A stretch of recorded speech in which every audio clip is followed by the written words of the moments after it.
Sometimes success is merely hanging on when others would let go. Not doing anything spectacular or out of the ordinary. Not leaping a mile or jumping over a mountain. But simply carrying on. Thomas Edison has a famous quote that's really stuck with me over the years. He says, "Many of life's failures are people who did not realize how close they were to success when they gave up." Right? How close they were to the finish line when they turned their back and said it wasn't worth it. It's really an interesting thing to grasp. Right? Success is seeing what others can't. It's believing when others don't. It's taking the abstract, those visions, those pictures in your head, the make-believe, and finding the courage to make them real, bring them to life. It's this constantly evolving process, and it grows a little bit every single day. Sometimes we feel that progress, we feel the momentum, we do something big and it's exciting. And sometimes the progress feels small. And then there are times when we get knocked down and we don't see it at all. We feel like because we weren't validated that we lost, that we failed, that it wasn't enough. We forget that's part of the process, that progress is a journey. And it goes when you go, and it stops when you stop. Just like that famous Dalai Lama quote, right? The only way to fail is to quit. Period. No one ever stops because they can't. They stop because they decide to. They stop because they see that huge mountain and they think that's impossible. They forget it's only made of little rocks. They stop because they get so disheartened by the distance of the finish line that they forget it only takes a collection of little steps to get there. You don't have to leap the entire distance. You know, I've been there, right? This is me speaking from experience. It took me years to figure it out. And even now, life is rapidly evolving. I've poured my heart into things that, let's be honest, no one cared about. I've invested in opportunities that fell apart right in front of me. And each time it felt like the end of the world. You know, I've been lost. I've been unsure. Gotten up after things didn't go as planned, and it felt like a loser. I had to look myself in the mirror and pick myself back up off the floor. But there's one thing that I kept doing that I never thought twice about. And that's continuing on. Whether life lifted me up or it beat me down, my plan for tomorrow was always the same. Get up and try again. Keep going. And as I sat down this morning with my pen and a piece of paper, I thought, what's the one thing I would want to be told if I started out again? What's the one thing that people need to hear most? And it's to simply keep going. Keep taking steps. Because one day the world will start to make sense. And you'll look around and you will be thankful for one thing. That when most would have stopped, you didn't. When the world said no, you said yes. There is nothing so powerful as a soul that refuses to back down. See, persistence is not an important thing or an essential thing. It's everything. So live as to see. Not what can be lost, but what will be gained. Find that light in darkness, even if it's a flicker, even if it's a spark. See, every loss makes you a little tougher, and every instant of sadness uncovers something beautiful. Every moment of fear teaches you to be a little braver. Every broken heart opens the door to a new connection. Instead of doubting yourself, feeling inadequate in life's darkest moments, know that you need what you are going through. You are uncovering the little victories hidden in plain view. So when the world feels like too much and your patience is thin, be stronger than that voice in your head begging you to think small. Stand on every experience, the good and the bad. Let it elevate you to a beautiful tomorrow.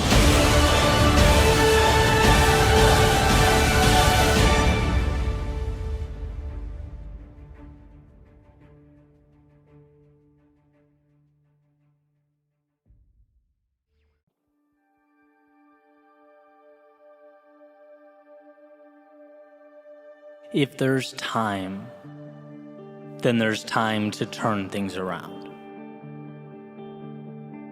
If there is a tomorrow, then there is hope today. The only have-to-be's in life are the ones we prop up and adhere to. And how interesting that oftentimes we don't even realize we're the ones holding them up. There's a simple question that I like to ask as the sun comes up and the coffee brews. Am I living today like it's an obligation or something more? Is it an automatic continuation of the past or a methodical move towards a future that lights me up? And these aren't small distinctions. Right? I've lived both ways. I've felt what it's like to feel both. I remember going to work and joking around that a flat tire would be a real treat. That's not accountability. That's not control. That's essentially living life as a jellyfish floating along with the tide. And while the lack of required output, innovation and planning may have felt like a win in the moment, or a burden lifted off my shoulders at the time, deprived me of that which resides in the soul of every human being alive. Purpose. Personal agency. See, you can only go so far, so long being the spectator of your own journey. You can only go so long looking out the window before you wonder just what it'd be like to be behind the wheel. When we put our actions up against the question, why? It astounds me how many things are done because it's what we've always done. We act like we're expected to act, think like we're expected to think, see who we're expected to see. But expected by whom? Some of my greatest breakthroughs in life emerged after being asked why by people I look up to or respect. Why have you accepted that? That's your income? Okay, great, but why? That's how you spend your day? I see. How come? And when one is tasked with looking at their own life through a magnifying glass, some hidden truths always emerge. It shines a spotlight in the corner of the room, illuminating those shadows where one can, if they look hard enough, make out the wolf in sheep's clothing. That is the phrase, because that's how I've always done it. We get in life what we accept.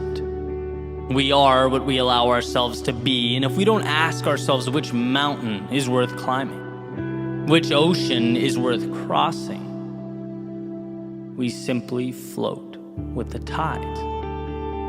We're at the mercy of the winds.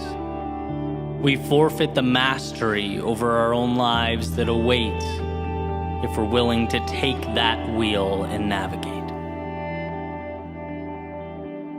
So here are a few things to take with you. First is you are bound by nothing. The parameters you exist between are of your making. You can get in that car and drive. You can walk away and begin something new. You can entertain that vision that's been conveniently tucked away in the back of your mind. Understand that to not go is fine, but it's a decision. And perhaps a decision you'll wish you made differently. And second, difficult today liberates you tomorrow. It's easier to observe. It's easier to say how you wish things were. After all, stepping out into the fast-paced, chaotic world is tough.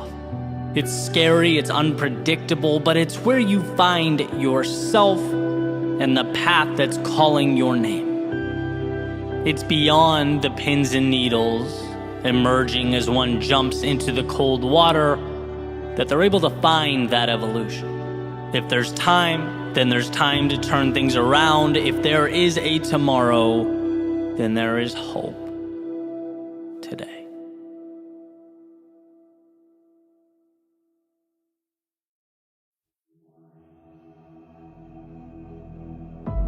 What's the difference between simple and easy? Well, simple is straightforward, uncomplicated. Easy, on the other hand, means achieved without great effort.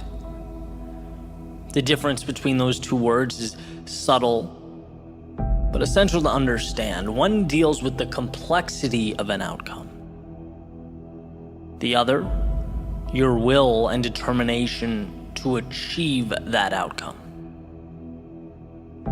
Becoming who you most want to be is simple. But becoming who you most want to be is not easy.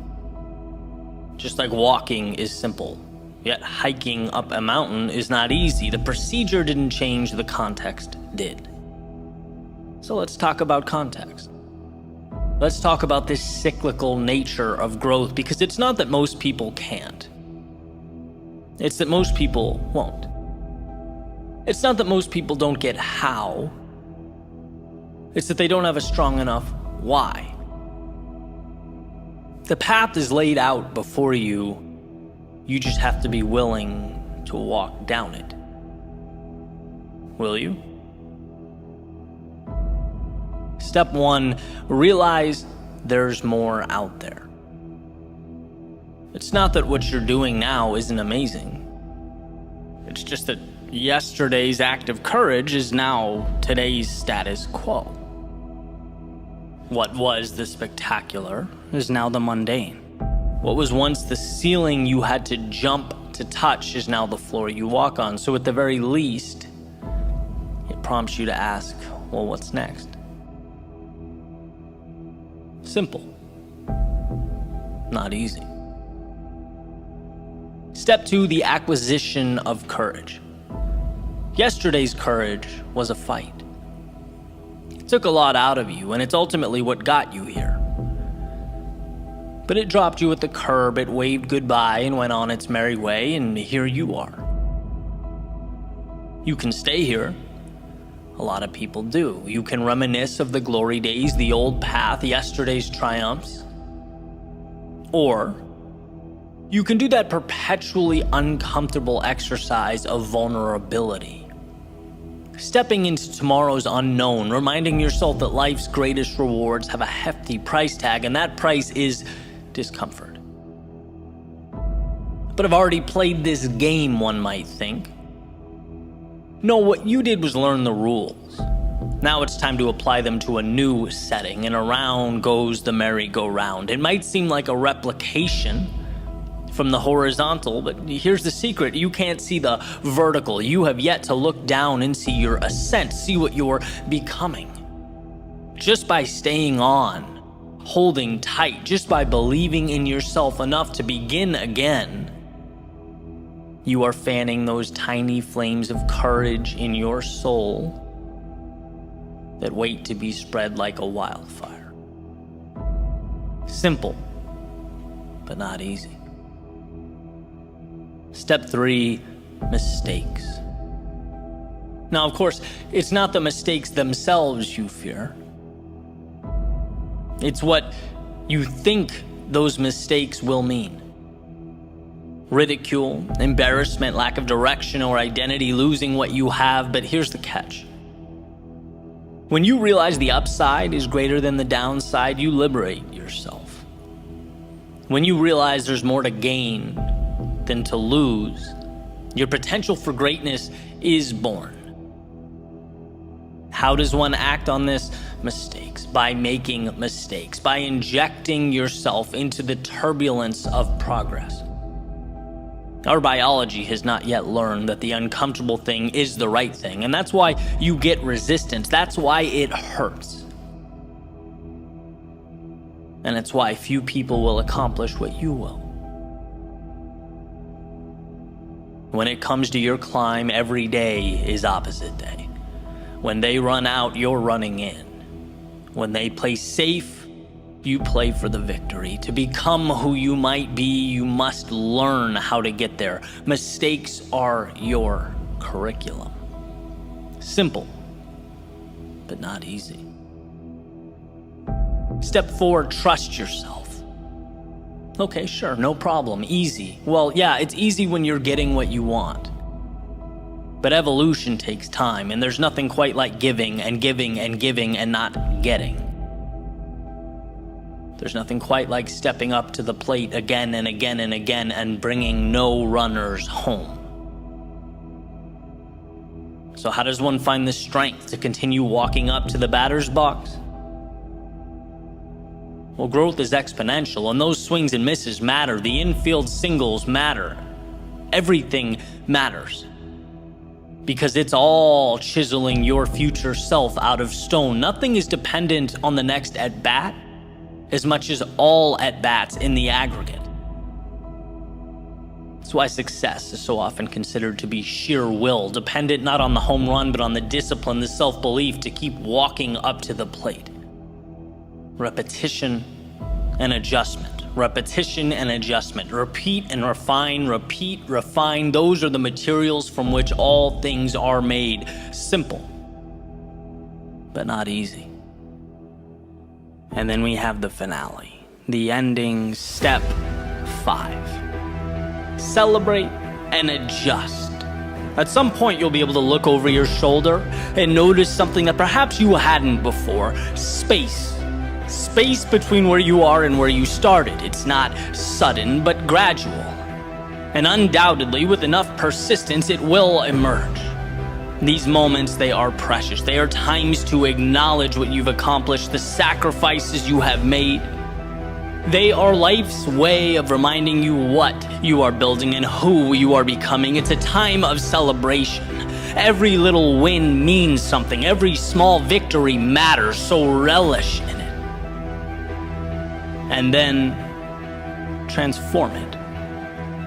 Normalize it. Recognize that that mountaintop is your foundation now. Your starting point has changed, and so have you, which means so have your expectations. With an increase in ability comes an upgrade to what's possible, what's expected. And look at that.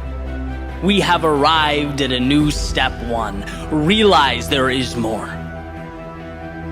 This is the process for capturing that which life has to offer. If you can fall in love with that, appreciate it, respect it, while simultaneously understanding it's not scary, it's dependent entirely on your ability to push forward. If you can understand that, there is nothing you can't do. Nowhere you can't go. Simple, yes. Easy, no. But you're not in this for easy. You're in it for the journey, the growth, the adventure. You're in it because it's not easy. You'll see in time, as will the world, that this decision to endure was simply the best one you ever made.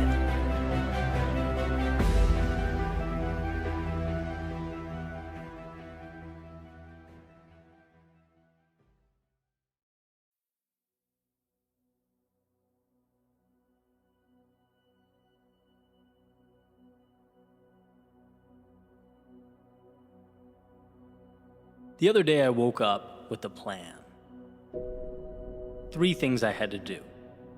So I wrote them on my whiteboard. They were essentially my objectives for the day. But it ended up being one of those days where things didn't unfold the way I anticipated. And for a variety of reasons, curveball after curveball, with some sloppy decision-making sprinkled in there. Eventually, morning became afternoon, afternoon became evening. I found myself exhausted and looking up at a whiteboard that was showing me I had accomplished none of the things listed. And I hate that feeling. Having clear objectives and not meeting them, right? And so after dinner, I got a phone call, and I found myself talking about how I fell short, getting it all off my chest, letting it all out there. And I got that reassurance that I wanted without even realizing that I wanted it, right? The voice said back to me, Eddie, this happens. It's not a big deal in the grand scheme of things. No one's perfect. You put a lot of pressure on yourself. Tomorrow's a new day, right? That type of thing. And it's like, okay, exhale, time for bed. And the next morning, I was outside relaxing, doing some thinking, and came to this point. And you'll see how these dots connect here in a second. But essentially, I see life as a staircase, right? Where we thrust ourselves out into discomfort, into chaos. And then amidst the storm, we're forced to grow. We step into shoes we were once unable to fill. And what was once bigger than us is now normal. It's every day. It's ordinary because we fought for it. We pushed ourselves through. That's evolution. But now, guess what? That old ceiling has become the floor. It's time to evolve. It's time for that next step in the staircase. Time to thrust ourselves back into the chaos of life so that we can again tame something bigger than us. Take the next intimidating thing and make it commonplace. And as I sat there outside thinking, I found myself to be at that next step, ready to leap out again into the tumultuous winds of life. But this time it felt different. There's an intersection, and I talk about it often, of doing what adds value to the world and doing what makes you content personally. Okay, I think where those two things meet is peak living. That's where the magic happens. And I'm fortunate enough that these thoughts, speeches, episodes, videos, whatever you want to call them, on some days literally reach over 200,000 people. And that's not meant to be a humble brag or anything like that. It's just, to me, so incredible that I can't process it, right? I get emotional thinking about it. My dream is to add value to other people, provide that little lift that might help someone look at their own problems differently, maybe see a path when before they were unable to. That's what it's all about. And then, in addition to that, a parallel track on a personal level, feeling like I'm growing and evolving as well, constantly stepping up those stairs one by one, having the courage to continue fighting those unknowns and making sense of life's complexities.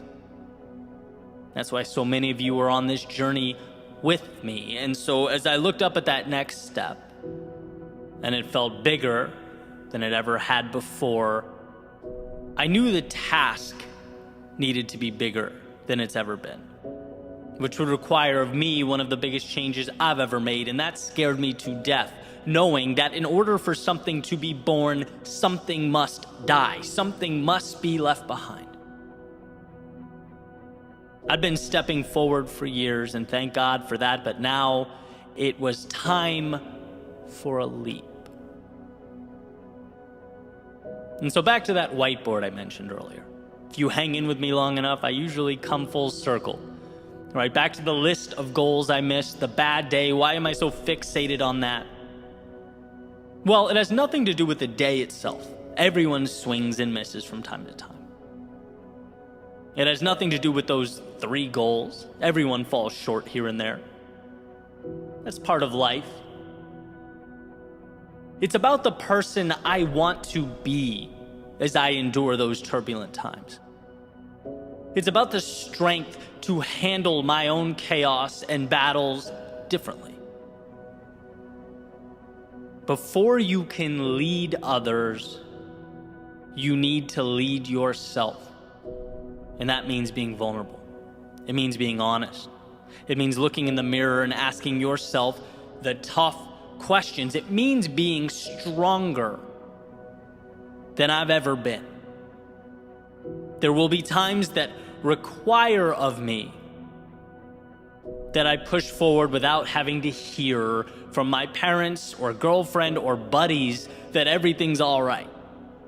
The next step requires that I trust myself to be the guy in my own life. To have impact in the world, one must find strength within themselves where they didn't know it existed. This is a leveling up that I know is required for me to be more than I've ever been, stronger, bolder, more confident when I'm most fearful. There was a line I used to draw separating me and the people I look up to. And the moment for me was a message. I knew it was time for me to mentally remove that line. You'll never be more than you envision yourself to be. It was time to be my own answer. Promote myself to that next level. From the kid with the dream to the man that makes it happen, it's time. It's just simply time. Even the ones I love, the ones closest to me, they can't provide that. It has to be internally derived from a place so deep that come hell or high water, it's happening. And telling people about my little misfortunes so that they can pat me on the head and tell me things are great, that's antithetical to what is required of me next. There is a level of courage and strength and excellence in all of us that lives at the bottom of this abyss that we must pull up with everything we have until it becomes intertwined with who we are and where we're headed. And as I sat there, I knew it to be true. I couldn't help but feel that change was about to happen, and it would stem directly from how I see myself. It would be the product of who I knew myself to be. And so now, most importantly, I present this question to you. Are you at that next step? Are you looking at a chasm that must be crossed? Where all your little decisions, all the courage and discipline and strength that you utilized to get here, that has positioned you for this moment, is it telling you something is next? Is it time to dig deeper and be more than you have ever in your life been? And my example, by the way, was not about holding in our problems or dismissing those around us. Asking for help when we need help is courage. The small circle we surround ourselves with is a direct reflection of who we are. No, for me, it was about being the type of person who trusts myself to weather those storms. About moving with greater conviction. Graduating from going to be to is currently. That whiteboard, that phone call was the turning point and nothing more. And my example may fit your life like a glove. You may think, wow, that's exactly the lens I need right now. But maybe it's not. Maybe your situation is a little different. Maybe the road you're on is newer, less traveled. Maybe it's the courage to take that first step, to play the student perfect. Because whatever it is, as you look up at that next step, what matters is that you know in your heart and soul that you have what it takes to become that person. It's not bigger than you, it is you. Someone once told me that the world will not believe it until you do. So believe. Believe it like your dreams depend on it, because as it turns out, they do. As it turns out, everything about your future is make-believe until you breathe life into it. Look around you at your current reality. Remember that it is a product of what you've allowed, and that at any time you can up the ante. Climb the step, reach a new level. You have it within yourself to do that. Just give yourself permission to be that person. And it will be scary. It's going to hurt at times. But let's be that vulnerable. Let's show the world what we can create when we move into it as though it's ours. As though destiny isn't assigned, but written, one beautiful act of courage at a time.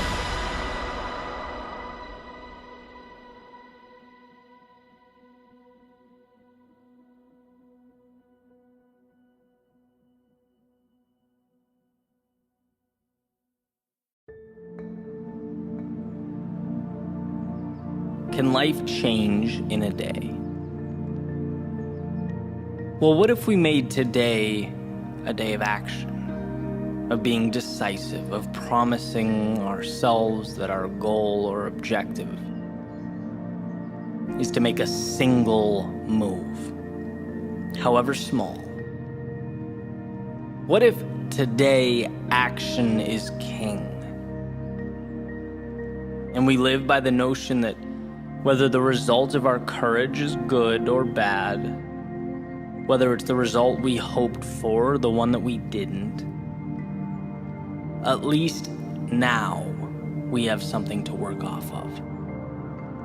And that means we've moved beyond where we started. What if today we live by the notion that a vision can change our lives? But a vision without that small step is powerless. And today we take that small step. It's easy to forget how good progress feels. How incredible it is to know that we're moving towards something meaningful in our lives. Something that we chose, that we're building. We had the courage to break life down so that piece by piece we could build it back up. We are our happiest when we are progressing. We're designed to map out the unknown, unexplored territory to make it our own.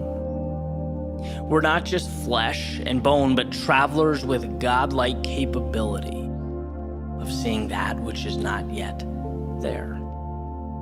And with an idea and courage, there's nothing we can't do. And that's why when we stop seeing infinite opportunity, when we pretend that settling is okay, that the status quo is enough, we know deep down in our souls that something's missing. We need the next door to unlock. So today, let's find just one door that we can open. Remind yourself of the shock wave that goes through your system when inspiration guides an idea and progress turns that idea into reality, because momentum connects every aspect of life. Not hitting the snooze button can mean seeing the sunrise, which can mean you read 3 pages in a book you wouldn't have read, which could mean your day improves, which could mean you make a call that you've been meaning to make, which could mean a dozen wheels start turning, not because you did everything, but because you did one thing. Today can be the day that changes your life.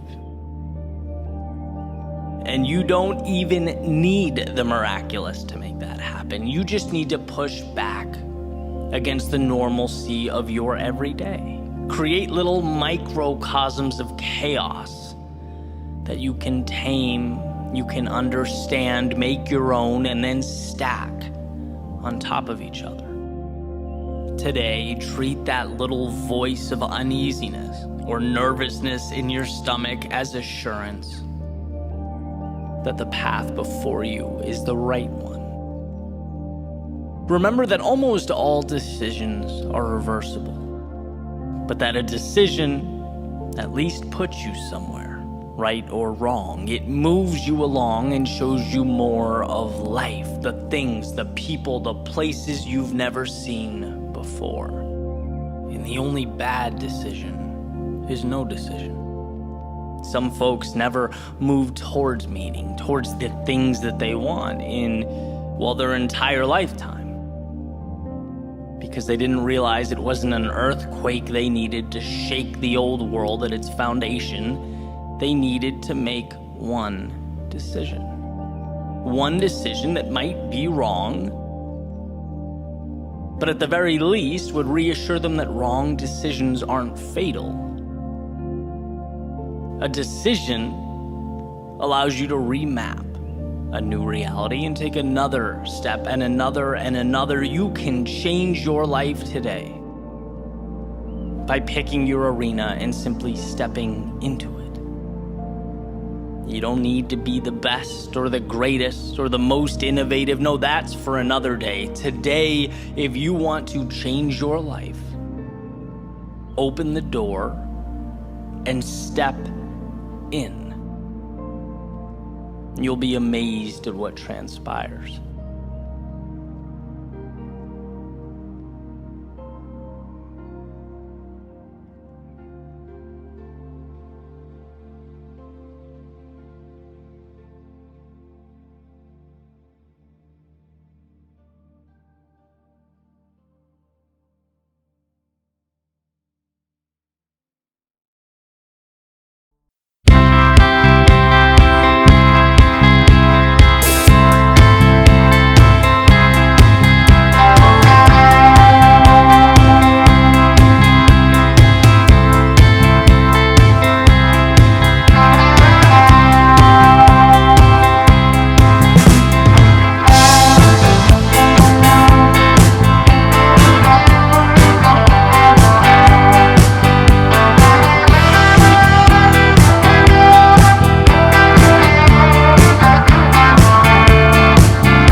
Primary responsibility, but simultaneously was their greatest source of pain. And he mentions his father, hitting his mother from time to time. In one particular example, struck his mother in the face so hard that it knocked her on the floor. And as she stood back up, she said something along the lines of, "You can hit me, but you can't hurt me." And that was the first time Will understood as a child the difference between what the outside world inflicts upon us and how we choose to react to that occurrence. That understanding is power. It's why you are the author of your story. In the sense that every single thing dropped at your feet, every situation, every occurrence, they come with an implicit question attached, a question that you and only you are responsible for answering. The question is, what does this mean? And how you respond to that question determines whether you go left or right at that metaphorical fork in the road. Does the occurrence detract from your ambitions, or is it a multiplier? Does it confirm your doubts and insecurities, or is it your reason to rise to the occasion? An opportunity to stretch, to evolve. That's a gift. That's an invite. Not some sort of divine punishment. But the challenge is removing the layers until you arrive at the value. And it's hard. But you get there by saying yes. You get there by choosing to see the value. And here's a quick example. My favorite thing about athletics, which was, for me, a ton of running. Now I throw more interval training in there, but the same concepts apply. It's a chance to remind myself that I don't negotiate with my weakness. I don't give myself an opportunity to rationalize with the voice that wants me to quit. That question, that fork in the road, I answered it. I charted its course before the workout started, knowing this is going to be uncomfortable at times, but it's where I need to go. There will be no more thinking from here on out. And so today's workout, for example, switching deadlifts, burpees, to squats, to core, you don't think. You see the next requirement, the next task, and you simply say yes. You don't need your mind for this. In fact, you go before your mind even knows where it's going, because that dotted line has already been signed. And that was the breakthrough for me. When you separate what you have to do with the hurt associated with doing that thing, you free yourself. After all, what's there to hold you back if you can't talk yourself out of doing things? See, we tend to think our greatest adversity is the pain, or the confusion, or the unknown.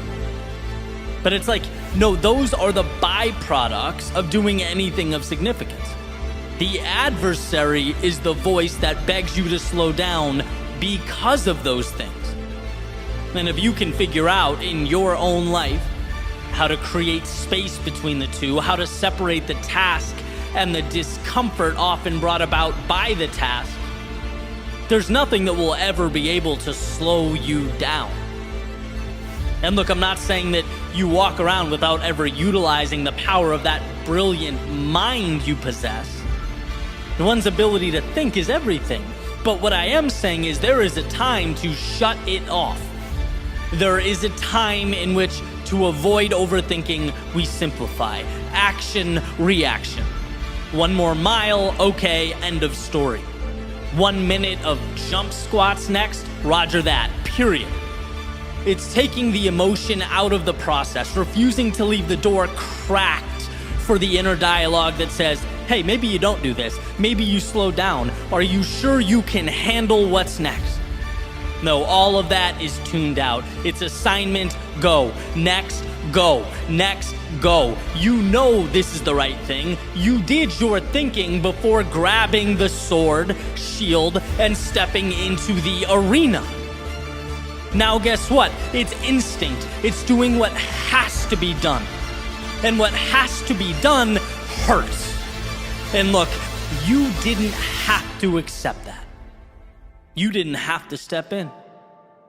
You could have stayed home, but somewhere along the way, you looked in the mirror and said, the difficult path is the one with the value.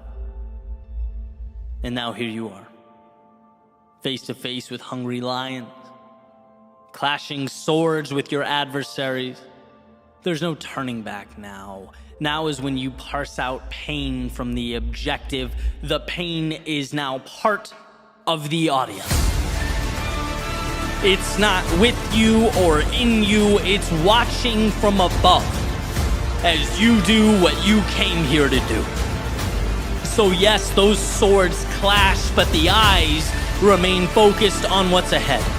And yes, those lions roar, but that's background noise.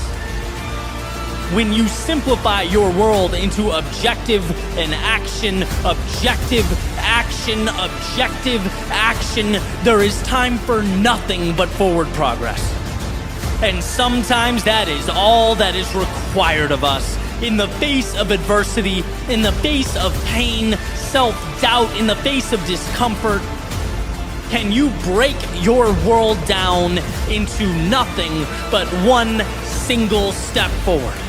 One more set, one more rep, one more session, one more attempt, just one more. No rocket science, no negotiation, there's nothing to figure out here. It's walking the path before you. It's the discipline to carry on. It's one more swing of the axe. Audience or no audience, lions or no lions, you are bound to the universe at your feet. And that simplified concentration is why you will succeed.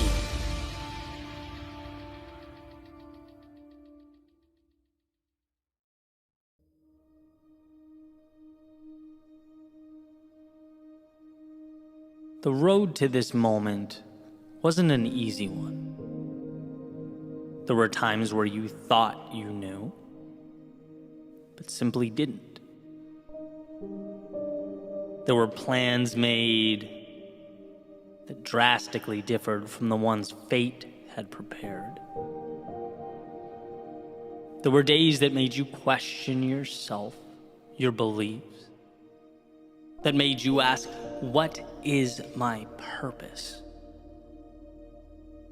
Look, to live is to have felt these things, asked these questions, to have seen firsthand the discrepancy between what we draw up and how life unfolds. And I think about this discrepancy often. The swings and misses, they hurt.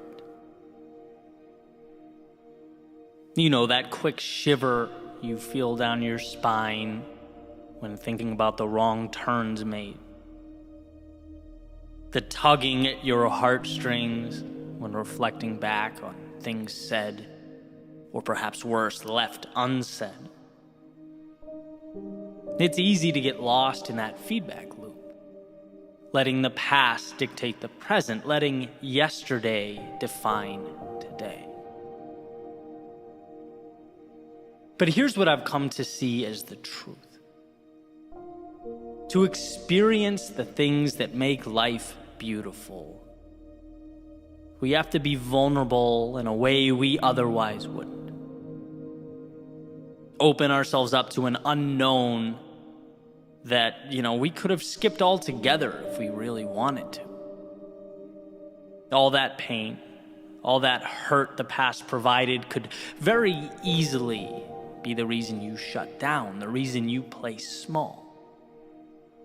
That hell you walked through could be your justification for never stepping out into the chaos of life again. That would, at first glance, appear to make sense.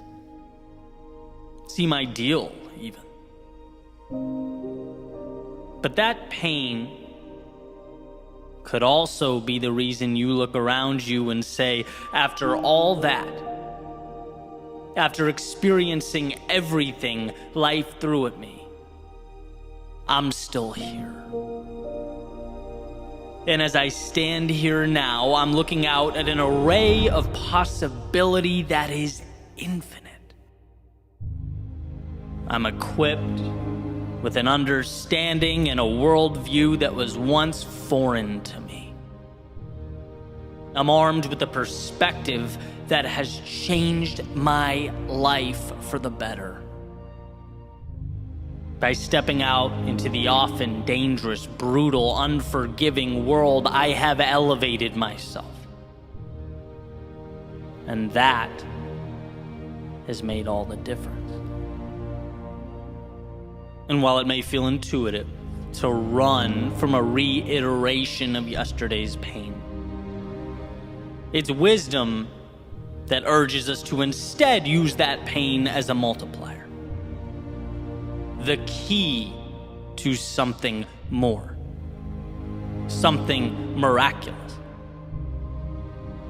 Not to cower because we once endured it, but to stand tall because we overcame it. And that's what we often miss. We can think back to the adversity, sure, but we're often unable to see how that adversity shaped us. Our own strength, it's never gonna scream out at us. It's never gonna let us know it's there. We have to take the time to acknowledge its presence. We have to peer over our shoulders to see how far we've traveled. We'll always have obstacles before us. But if we don't stop and assess, we won't see that the obstacles have gotten bigger. Not because life's gotten harder, but because our own evolution has permitted us to step into bigger arenas. It has equipped us to take on larger adversaries. A simple willingness to be vulnerable has become the flame that lit up your soul. So the question is, will you step out? Will you see that vulnerability not as a crack in the foundation or a chink in the armor, but as strength? To love, it requires accepting a susceptibility to being hurt. To play the game requires an acceptance that you just might come up short. To bet on yourself means understanding that you might fall right on your face. To want more than you have now means acknowledging that you might be humbled along the way. This is what it means to live. Giving a piece of yourself in order to acquire that which means the most. The torturous, often counterintuitive willingness to step out into the darkness of night when your heart races and your mind moves 1,000,000 miles a minute. That's vulnerable. That is power. And it's an investment in a tomorrow that otherwise would not have been available to you. You are not your past. You are the wisdom derived from its lessons, the courage removed from its trials, and the hurt that was perhaps at one point the only thing you felt. It's not your reason to shrink into yourself. It's your reason to step back out, to say to the universe, I have the strength to again dance with the unknown, to risk the short-term discomforts that life often hands out like candy in exchange for the chance years from now to look at your reflection and say, I got back up. I did the hard thing. I followed my heart. I wandered into that darkness to obtain the wondrous reality that is, for a time, concealed. I did that. So love again. Grow again. Try again. Build again. Believe again. See again. Feel again. Step out into the world again. This is who you are. Underneath the fear and insecurity, underneath all those reasons to not go, there lives the beginning of the miracle that is life. And it won't be easy. The timing will never feel perfect, but the question will always exist. It will always exist within an arm's reach of where you stand. Can you be that vulnerable? Can you be that courageous? And not just when things are going well, but amidst the turmoil, the chaos, the self-doubt, when your memory only wants to play highlight reels of where things went wrong, where you swung and missed. Will you choose to see those moments not as the chains that confine you, but as the strength that elevates you? Will you be vulnerable enough to give away some of you in order to expand and transform all of you?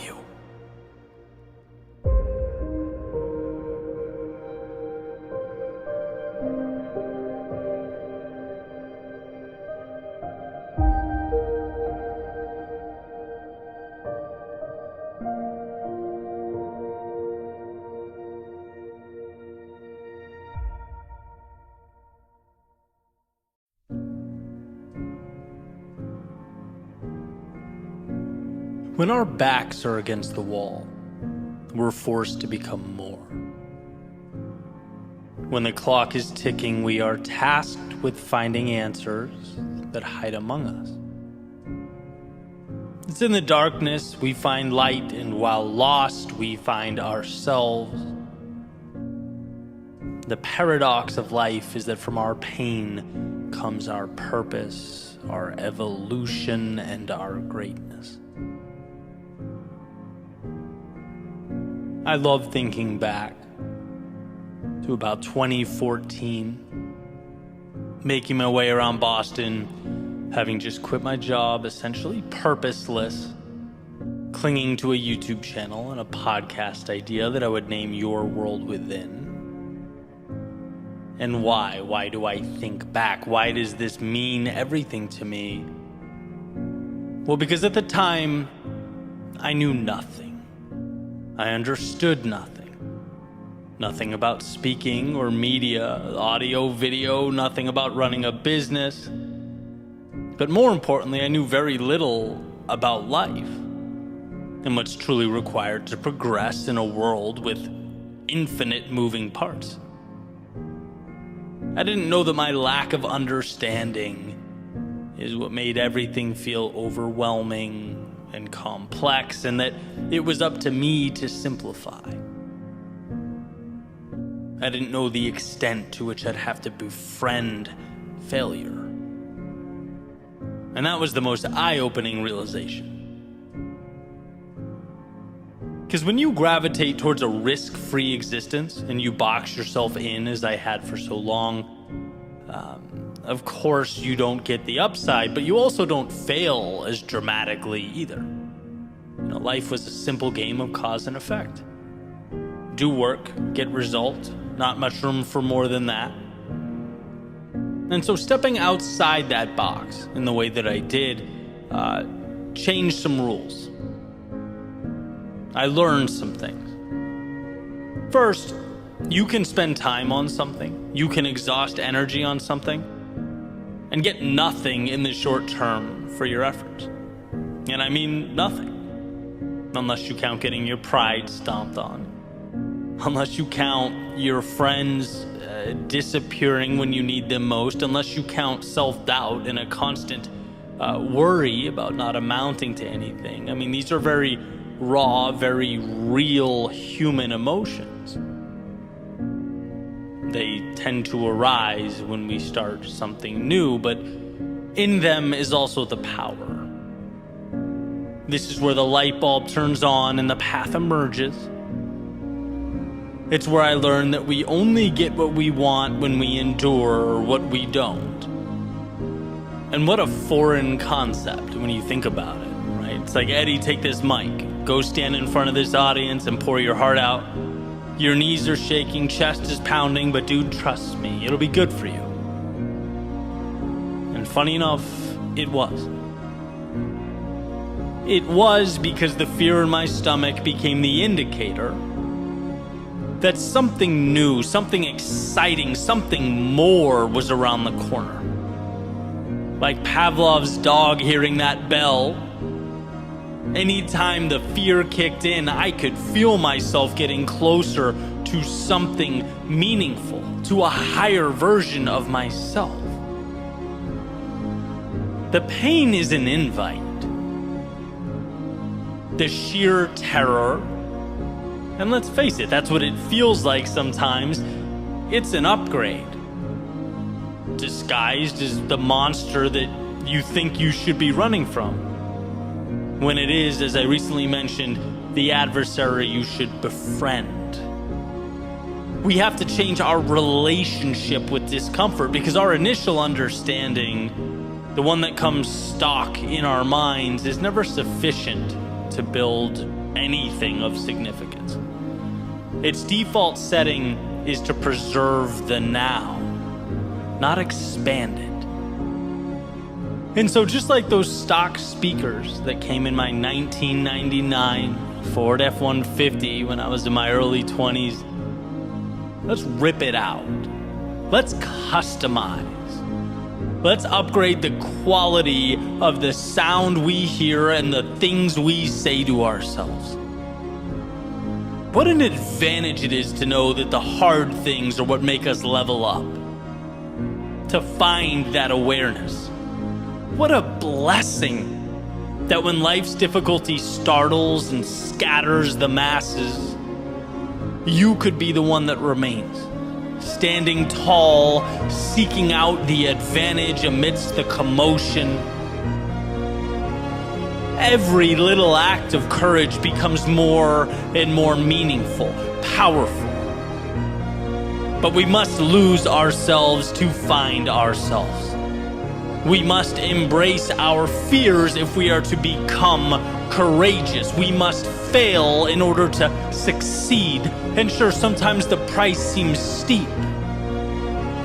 But I promise, not going costs more. Wishing costs more. If onlys cost more. So maybe for you it isn't a YouTube channel or a speaking career. Maybe it's something totally different. But it is something. And should you bring yourself to pursue that which your heart pulls you to pursue, you'll have those moments of defeat, where you're mad at yourself for leaving the comfort and safety of your previous world. You'll have times where you have no idea what to do, where you feel alone or stuck or unsure. The difference will be whether you see this as the invite you've been waiting for or the reason to turn around and settle for less. That's the question. How do you internalize all that emotion that will feel like it is consuming you? I couldn't believe how strong that temptation was to go back, nagging at me every day. Just come off the edge. Just be comfortable again. But as my old coach would say in college, when we're doing wall sits or something physically taxing, 15 seconds. You can do anything for 15 seconds. And isn't life just a culmination of 15-second windows? It's compartmentalizing the process. It's turning the difficult into the advantageous. You have the ability to not think like everyone else. You have it within you to rewire your previous conceptions of the world, to see darkness not as your reason to hide from conjured up monsters, but as your invitation to become the light. Remember that the best way to be more is to have the courage to put your back against the wall. And you won't want to in the moment. There will never be a perfect time. But committing to that vulnerability will release from within you the power, the strength, the greatness that has been for so long tucked away. By moving into the chaos, you are simultaneously creating the calm you always dreamed of. You're realizing the possibility that just needed the door left ajar to make its way into your world.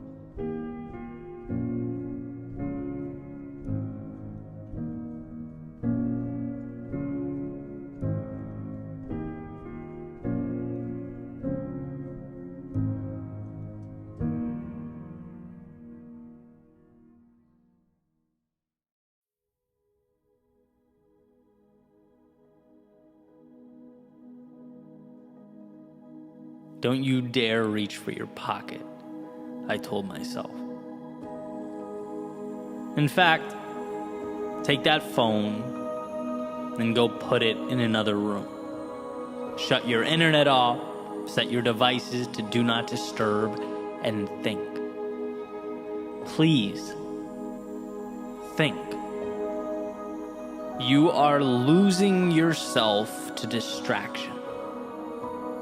Or as Cal Newport puts it, we're in a world that demands more thought, more deep work than ever before, while we all simultaneously become more and more incapable of that focus.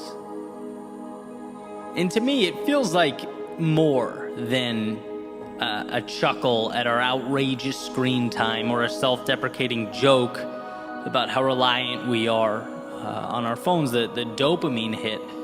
I think it's antithetical overall to what we need, to where we find our purpose. Which is a dichotomy that's frustratingly true with so many things. Like that balance. For me to have a digital business that means so much to me, that I'm so proud of, but also tiptoeing around that same digital world like it's a hungry lion capable of devouring me. Right? That's a real feeling. It's water that's foundational for life, but in too large a quantity will kill. It's the sun that, while integral and responsible for this planet as we know it, also has no problem ending, anything that's too openly exposed to its rays, to its heat. There's always a sweet spot between too much and not enough. Right? That happy medium, that intersection is why we're all here. Because when I don't take time to deeply think, when I lose the big picture, I remain in a cycle of routine. And sometimes that's great, right? Morning routine is great. I don't really have to think about it. I'm programmed. Things like driving a car, as Duhigg explains in The Power of Habit. Your foot stepping on the gas. It's involuntary, and thank God for that. But one must be able to step outside that loop and ask the big picture questions. We have to make time to at least roughly chart the course. And it'll change. Life will present its obstacles, but we'll have at least parsed out what matters and what doesn't. When life is all habit and reflex, when you've lost the ability to examine the self because 1 minute alone with your thoughts is agonizing,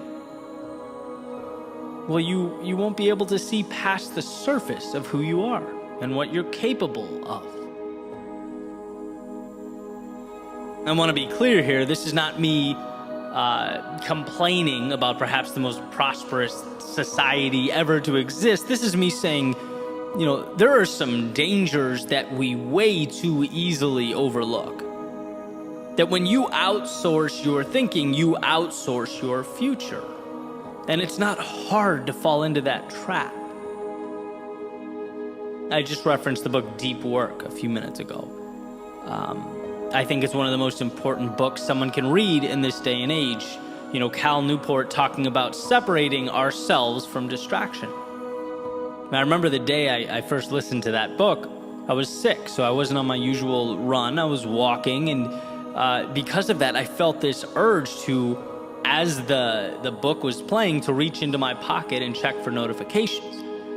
And it was eye-opening. It's like we are scared to completely immerse ourselves in solitude. But solitude is where we uncover so much. Silence is where we hear what our souls have to say. It's where we understand who we are. My favorite Joseph Campbell quote, "The cave you fear holds the treasure you seek." And man, I hate to say it, but I think being alone, even for a short period of time, is that monster lurking in the cave. The one we're scared to confront, even though it's what we need. Solitude is the demon we are consistently masking in a constant influx of media and small talk and DMs and emails. That stuff has its value, but it's not real in the sense that I find it disconnected from purpose. So here's something that I've been doing, and I would suggest that you give it a try. It's been certainly helpful in my life, and start small, even if it's 15 minutes, but take a walk by yourself. No phone. And it's challenging at first because, you want to be consuming something, even if it's, educational, valuable, still, right? No phone. Solitude. Think about life. Think about who you are. Think about what you've always wanted and where your current reality aligns. Think about how much you have and how lucky you are. Think about any or all of these things, but think. Let your mind go where, amidst the push and pull of life, you don't often let it wander. For example, some thoughts from my walk today, some of it random, sporadic noise, some of it more valuable than others, but all of it valuable because the process in its entirety is valuable. I spent some time thinking about the week ahead, the things I'm excited about and how to prepare for them, and realized one of them I didn't want to do. I then had that debate with myself, well, do I not want to do it because it doesn't align with my goals or because it makes me uncomfortable? Came to the conclusion that I think it's the latter, so it's staying in my schedule, but I'll reassess. I thought about Florida. I consistently think about how lucky I am to be down here after living in so many cold places. It's just such a beautiful environment, and one that I don't take for granted. I thought about a statement I just heard from a professional athlete after his surgery, talking about how hard it was on him, but that he would rise from the ashes and he would have the best year of his life. And, my mind went to one of the most important rules of leadership, that it's not about you or your rise or fall, right? To lead is to make it about the team, about the overall goal. And how grateful I was to come across that video, to see that and really dissect it. Sometimes the best ways we learn is by seeing what not to do, right? And I'll take that with me. I'll take that understanding with me on my own journey. Last thing I remember, I thought about some of the books I've been consuming. I've taken in an insane amount of books over the years, but I've practically stopped reading physical books, right? And now I consume mostly on Audible or other audiobook methods. Made me wonder whether the value is equivalent. How much that varies from person to person, maybe something to research later, right? That's all I remember as I sit here now. But the point is, this is stuff that if I don't immerse myself in solitude and break through the barrier of boredom, I don't get to. And maybe you go through a week where you don't find much. But as the saying goes, right, one idea, one concept, one epiphany can truly change the dynamic of your life. It could change everything, right? There are answers just beyond the realm of distraction we operate in. Some of them pertain to trivialities like the audiobooks and the cold front. Some of them pertain to your goals and your development, who you are, where you're going, and how you'll get there. As Newport says, to simply wait and be bored has become a novel experience in modern life. And while his emphasis and focus is primarily on work and creating an environment to be productive, I want to suggest that it's not only our work that needs saving, but ourselves. We can't lose touch with what matters most. We can't become so shallow in our thoughts and our actions that the beauty remains buried away. There is something in you that's untapped, unfinished, raw talent or desire. There are pieces of you that need to be assembled, and if left alone, will wither away, unremarkably, quietly, and probably without your noticing. So my ask is that you think of this as more than, me cheering on long walks. It's not about the walks, right? It's about time alone with yourself and what that opens up for you. It's about recognizing the spaces we need to carve out from the outside world. so that when we re-enter the outside world, we know who we are. We understand where we're headed. We don't go where the wind blows. We are able, as the saying goes, to adjust our sails to get to our destination. All you need is more time with you.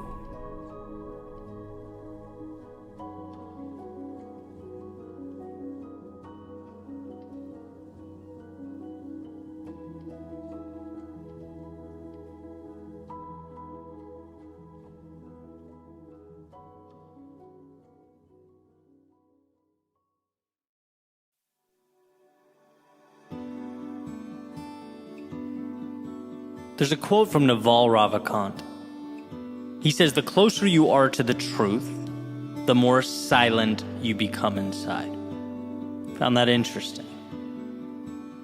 Got an email recently from someone asking for my thoughts about their being overlooked for a promotion at their work. They say that they're dedicated, they work hard, they show up and execute. So what does the act of being overlooked mean? Well, like so many things, it's contextual, but let's play with it, right? What does feedback ever really mean? It means what you decide it does. Here's how I see the act of being overlooked, as this person expresses. Let's look at it as an iceberg, that rejection as a floating block of ice in the Atlantic, and the top, the piece that's exposed and above water, the smaller piece, is your chance to look around and self-reflect, to ask why. Where are the places I could strengthen myself? The gaps I could close and the spaces I could occupy. You know, disappointment, it causes us to self-reflect, and that can be a valuable thing. There are often tangible, quantifiable reasons we didn't hit the mark, and I think that top of the iceberg is our recognition that we have things to do, places to go, and what better a time than now to start moving in that direction. Now, the part of the iceberg underneath the water, supporting all that, there has to be a foundation of self-belief, of self-trust. Not only a hardness and understanding that you are not defined by rejection, but also a certainty that things will work out. That you might have to stumble, fall, even aimlessly wander for a set period of time. But when your focus is on a particular North Star and you are serious about it, committed to it, you'll find a way. And being overlooked in any capacity is not defining, because right now is not an end. You decide where the end is. And there just so happens to be a lot of space between that point and where you stand now. The vast majority of an iceberg exists under the surface, and that's valuable here, because I believe that the differentiator when it comes to success and failure is how one internalizes the process and their place within it. If you know you're going to succeed, if you are confident in yourself and who you are, then the little wins and losses along the way tend to mean less. Getting overlooked in any capacity is a nice little bit of feedback, but in the grand scheme of things, it doesn't hold the weight we tend to give it when we're less sure of ourselves and the process. So let's get back to the quote. The closer you are to the truth, the more silent you become inside. Well, here Naval is stating in one of his podcast episodes that the wiser someone becomes, the more quiet or stoic they become. Referring to the character that I allude to all the time in this podcast, the loudest person at the table, right? Always talking or seeking attention. Often this character's overcompensating for something. And that's what Naval is, in my opinion, properly stating. But I want to hijack the quote a little bit, because I think this applies to our own mental chatter as well. When we are sure of ourselves and what we're doing, the internal dialogue is reduced. When we believe ourselves to be correct and in line with our values and our vision, the mind tends to be calmer. And I can use this YouTube channel and podcast as an easy example. Right? I have self-belief when it comes to my ability to do this. I've invested years and years and believe that over time it's become a strength of mine. So when that inevitable negative feedback or comment comes in, which happens, right? It's the internet. I take it for what it is. It's the tip of the iceberg. I assess whether there's any value to be extracted, and if there is, I put it in my back pocket. But the point is, I then move on. Because underneath the surface, under that tip of the iceberg, there is such a substantial amount of self-belief and determination in the process that negativity, it means very little. It doesn't define me. And that's the point that I aspire to cling to. And conversely, as counterintuitive as it seems, I think we should be the same way with positive feedback. Right? Like when nice things are said, it makes us feel good and we should be grateful, sure. But the idea is the same. Examine, pocket the feedback, and move on. Because if we rely too extensively on good feedback for our self-worth and our sense of identity, it's going to be hard to avoid doing the same thing when the other stuff comes in.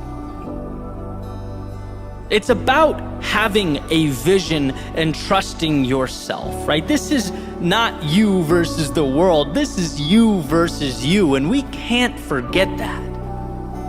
It's a person committed, determined, on fire in their purpose, collecting data along the way to something greater. And look, sometimes that data comes in the form of being overlooked. It highlights ways you need to make yourself stronger and better.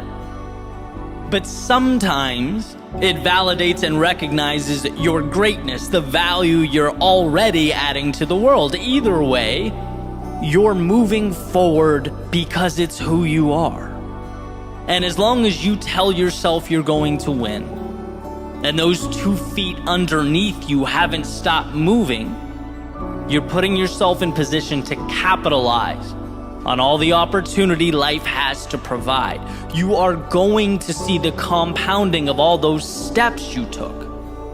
The ones you took when it hurt, and the ones you took when it didn't. When you were sure and when you weren't. When you had all the energy in the world, and when you barely got yourself through. All those times, they mean something. And it's the ability and desire to move forward regardless that becomes the determining factor. If you know that, the mind can be at peace. Life is happening for you, not to you. The obstacles become much needed information, and the victories further contribute to your momentum. It's all moving you closer to where you need to be. There's a saying by Steve Martin. He says, "Be so good they can't ignore you." And that's not a point, it's a process, an evolution. It takes time, it takes patience, it takes self-belief. But trusting that mountaintop you're chasing also comes with a great sense of security.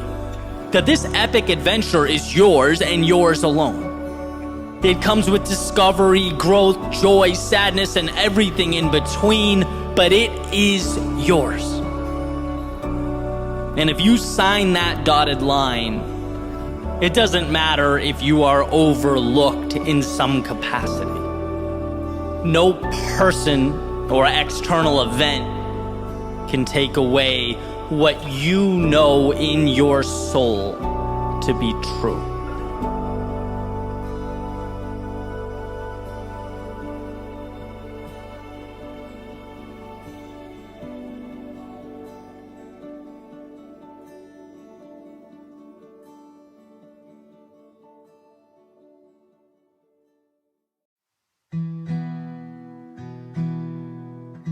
sometimes the inspiration doesn't come to you.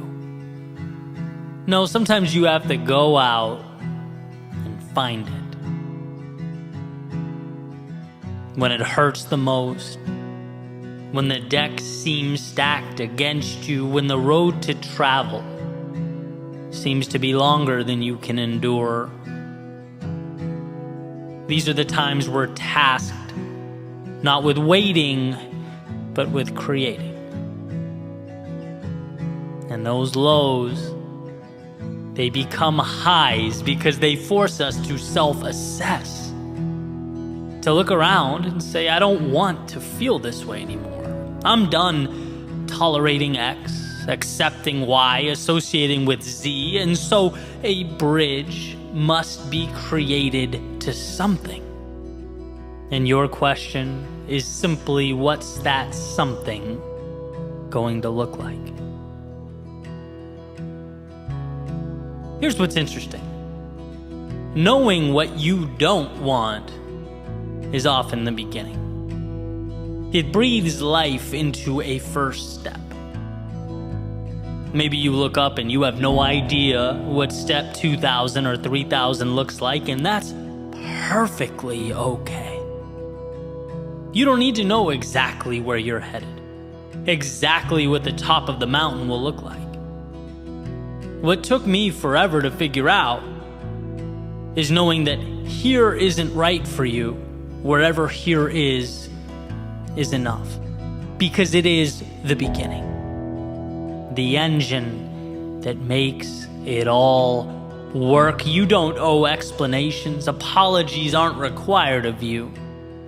All you needed was that feeling in your stomach that more is out there, and perhaps you've been depriving yourself of it for a tad too long. You just need to leave scarcity behind and train your eyes to find the abundance you exist within. The other day I saw a quick interview Tiger Woods was giving. And I'm not really a big golf guy, but when the greats talk, I listen. And those who have been following him know that he's had kind of a rocky past, right? A very public, family situation to injuries, surgeries, a recent car accident. And you can only want someone like that to rise from the ashes, right? I feel like everyone's rooting for him to rediscover the dominance he once possessed. And basically in this interview, the interviewer's asking him about day one of the Masters, where Tiger played well enough to make the cut. He survived day one and was about to continue the tournament into the weekend, but it certainly wasn't the best golf he's ever played. And so upon reflecting on it, he says, and I'm paraphrasing, things aren't the way I'd like them to feel, but I've given myself a chance. And I love the way that sounded, right? Not just because it came from a man who's been metaphorically battling uphill for what feels like some time now, but because it's how we all reemerge from our adversity. It doesn't matter what happened yesterday. Your past, all of it, the ups and downs, the bumps and bruises, they've all brought you here. And if life is one giant tournament, you've made the cut. You get to play in your Masters. Tomorrow is coming. And it brings with it the chance to right the ship, to discover the undiscovered, to find yourself again. By showing up today, you've given yourself a chance, and that is the most powerful thing one can possess, a chance. I think too often we look at what we don't have. We spend our time focusing on the holes, the blank spaces, the gaps, instead of looking at the opportunity we've created to pivot wherever we deem necessary. The flexibility is the asset. but only valuable when we recognize and utilize it. And yeah, that can feel like a tall order when we are not at our best. When we're operating at a level that, let's say, is less than ideal. It's easy to see all the problems we're going through as supporting evidence that the world is bigger than us, that we are outmatched by life. But really, all these things that have come together to create our current state, they're nothing more than life providing you a chance, an opportunity to turn the page. I'm a tiger, those lows, those setbacks, and perhaps even the personal anguish one would assume would accompany those things. They've given him the gift of now, and he recognizes that. Just like everything that has paved the way for you has done the same. It's created the conditions from which you can now grow, further evolve. It's providing a little nudge towards those things we need to do, but maybe sometimes drag our feet a little too long. So when the world throws you curveballs, how about seeing this situation as a chance to hit off speed, to step up to the plate and make something of what we thought was misfortune? When one trades, it's happening to me, for it's happening for me, you're presented advantages that were previously unavailable. They weren't there. And not because they didn't exist. They weren't there because they weren't recognized. Because perhaps you saw the very thing that could help you as the thing that would hurt you. But regardless, here you are, sharpened by the mistakes you made and shaped by the lessons you learned. You are here. Not to relive the past, but to create a new reality, write a new chapter, walk a new path. You are here. And wherever next happens to be, let it unfold because you chose it. Let it evolve because it's who you are. Leave the stands and make your way to the stage, where sure, the stakes are higher, but so is the upside. I often talk about the power of looking over our shoulders at those highs and lows from time to time. Not because they have power over us, but because they have made us powerful. Look at all you've endured. See all that you've overcome, and for what? Well, to put it simply, for the gift currently at your fingertips. The chance to say years from now that sure, you lost yourself. Things became chaotic, confusing, convoluted. Maybe you were unsure. Maybe at times you even felt alone. But those times, the same times that could have kept you down, instead reminded you what you were capable of becoming. You don't get the light at the end of the tunnel without walking through the darkness. And so to remember that all this has unfolded to bring about something beautiful on the other side, well, that just might be the perspective that you've needed, that you've left behind. The world will only give you what you ask for, and so right here, right now, instead of accepting a continuation of your past, how about demanding an evolution of yourself? That game of life awaits. And so for your sake and the world's, don't be afraid to play.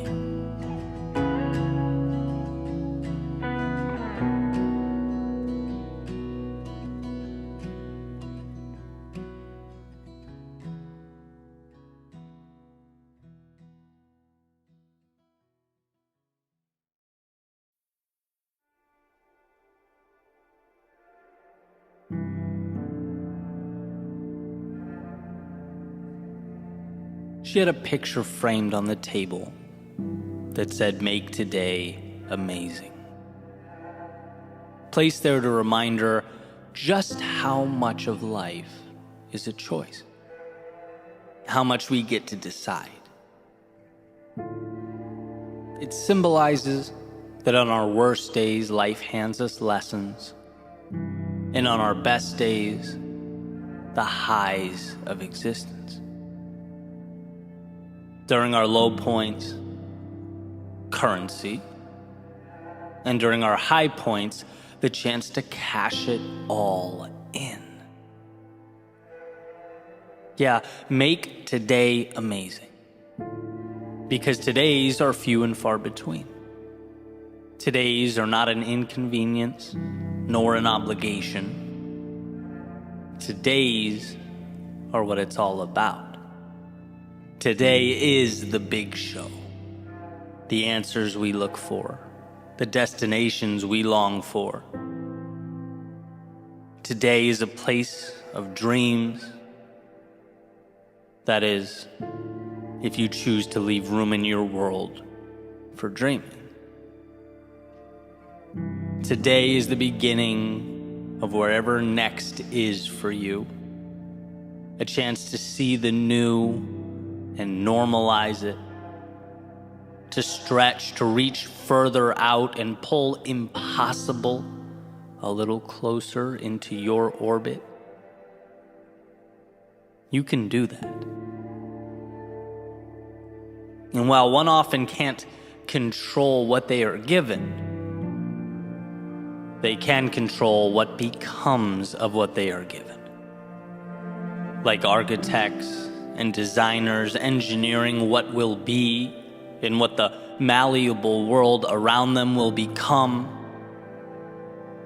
When one raises their standards, life seems to accommodate.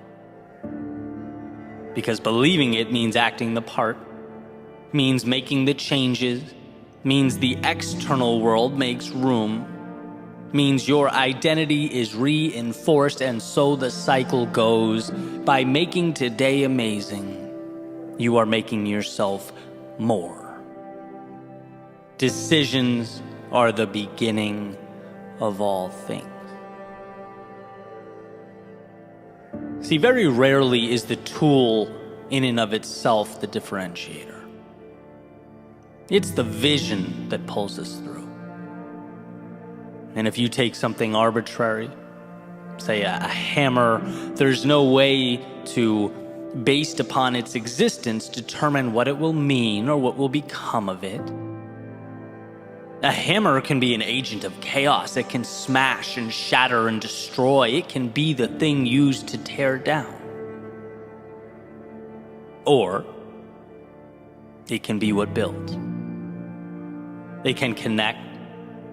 It can alter and redefine so that something, when all is said and done, is brought into an existence that never was. It was never the tool. It was how the eyes viewed the tool. It was the vision that designated the roles that made today amazing. And the reason we all need this reminder, as far as I can tell, is because the difficult things just so happen to be the meaningful things.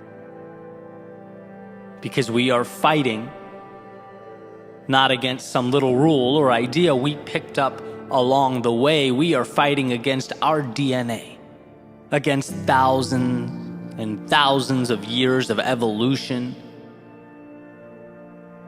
Because the fear that kept our ancestors alert and alive now in a totally new world keeps us contained and our talents minimized.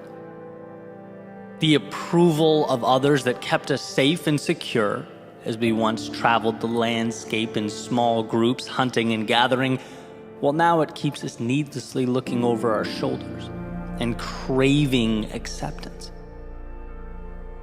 The unknowns that kept us out of the dark cave with the predator living in its shadows now keeps us confined, looking out at life's potential through self-made windows.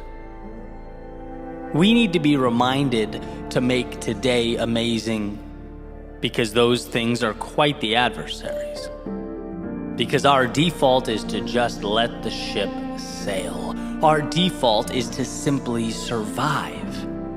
After all, that is the standard and the rule by which living things abide. Make it another day. But I believe you are more than a living thing. The godlike ability to not just exist in a world, but create new ones is a miracle, both a blessing and a responsibility. To drive towards a more fulfilled you, a happier you, a healthier you, a more complete you. But one must first become aware that around them exist the pieces required to build something never before seen. The vehicle to those far-off places that were once only dreams, thoughts, illusions. I've always believed that if it means something to you, it's not stupid. It warrants exploration.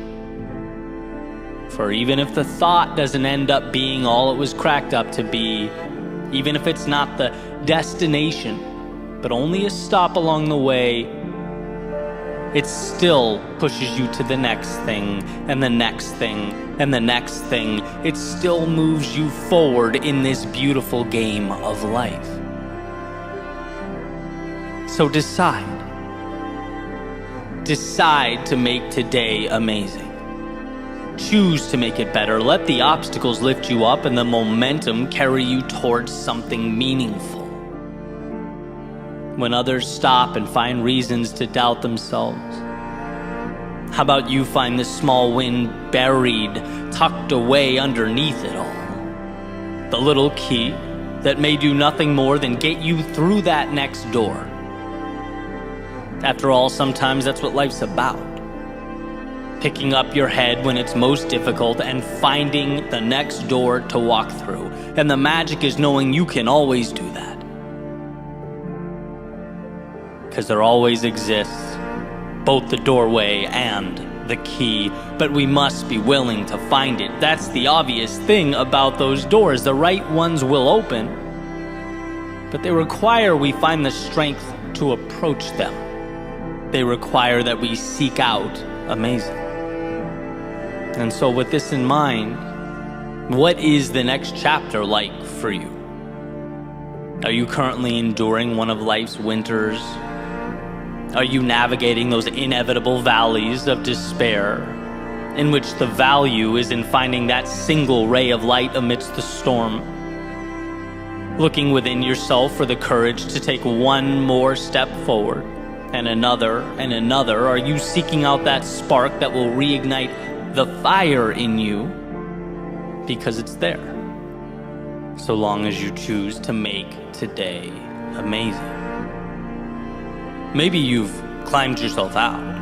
Maybe you're looking for whatever's next, the new evolution, seeking to follow your heart and continue the beautiful progression that is life. Let the external world support that vision. Choose to see the detail not as trivial, but as the answers. The tools that will lift you up and support what you are building, it's there.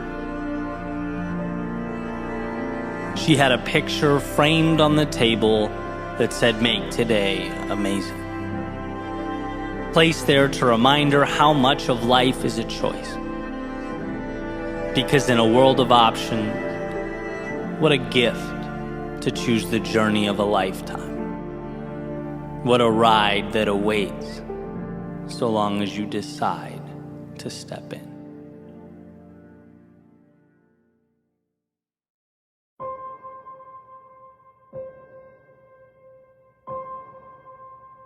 There's a quote attributed to Lincoln. He says, "Be sure to put your feet in the right place, then stand firm."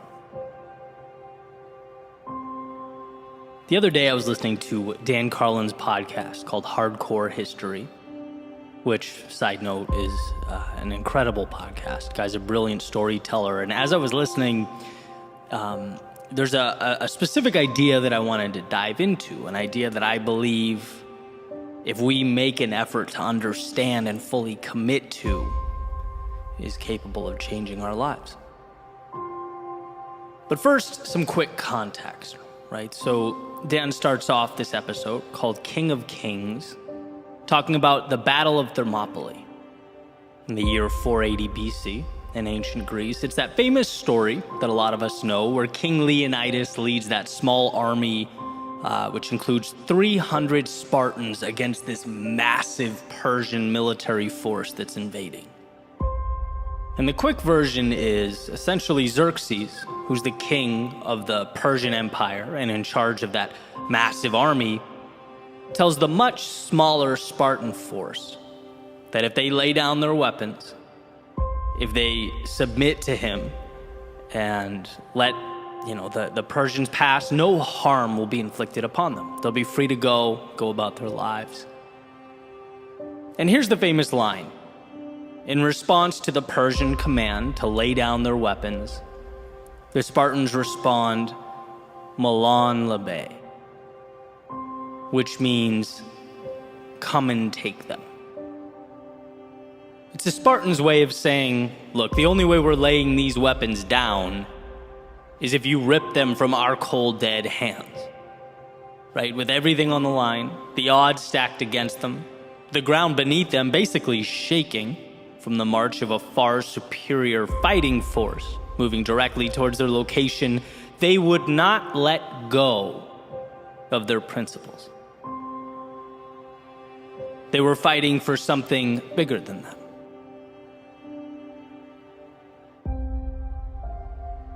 And I couldn't stop thinking about this idea long after I hit pause on the episode. I guess I was awestruck by the power of living life with that type of conviction. Because I know in my soul that's the North Star I should be gravitating towards. We all should. The strength to be unrelenting with regard to that which we care about. The aforementioned quote from Lincoln about finding the right place for our feet and then holding steady. With everything you have, all that you are, holding firm. I just couldn't get that out of my head. And then it came to me that invading force represents so much in our personal lives. So many things. One example being the difficult or adverse circumstances, our trying times. When you're most likely to concede that perhaps you're no bigger than that world around you. Maybe life is a movie and I'm merely the audience. My job is to clap, laugh, gasp, or cry. I'm a cog in a wheel, a line in a script, powerless. In which case, you should be reminded of Viktor Frankl's famous observation that everything can be taken from a man but one thing, the last of the human freedoms, to choose one's attitude in any given set of circumstances, to choose one's own way. In other words, the outside world may change. It may evolve, but it will never have power over how you choose to internalize and view what's happening. That's innately yours. So when the circumstances feel like they demand more than you can give, when they suggest you leave your interpretation of life behind, the correct response is, as the Spartans defiantly said, "Come and take it." That army could represent a pushback against your values, the pillars of your individual foundation that you feel, amidst all the pressure, tempted to let go of. After all, it's easier to retreat than stand toe-to-toe with others. It's easier to abandon than it is to defend, at least in the short term. But as Victor Hugo writes, you have enemies, good. That means you've stood up for something sometime in your life. The enemies, obviously not being the point. I'm a believer in the conservation of enemy approach to life. Allies just pragmatically get you a lot further, but here's the reality. Anyone who stands for something will undoubtedly create divide. They'll be criticized and condemned. And when one feels the pressure of that criticism, they must understand that it does not invalidate who they are or their worldview. That is yours. You are the only one who can give up or relinquish that control. So as the Spartans said, come and take it. And then lastly, my thoughts went to the little things that make us who we are. Those tiny pieces of ourselves that we, little by little, one by one, over time give away. The concessions that fade into the background as we evolve to fit in so that we don't stand out.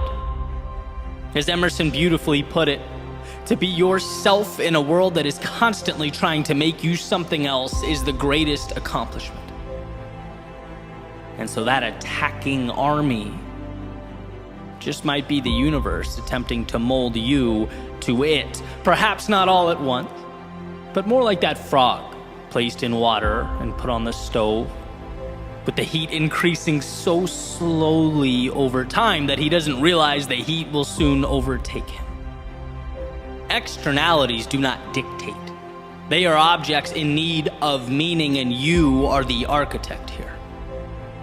If it means something to you, it's worth holding on to during the difficult times and the easy times. When it's popular and when it's not, there is value within you specific to you, a value that must be nurtured in order to expand. Others can't and won't see that.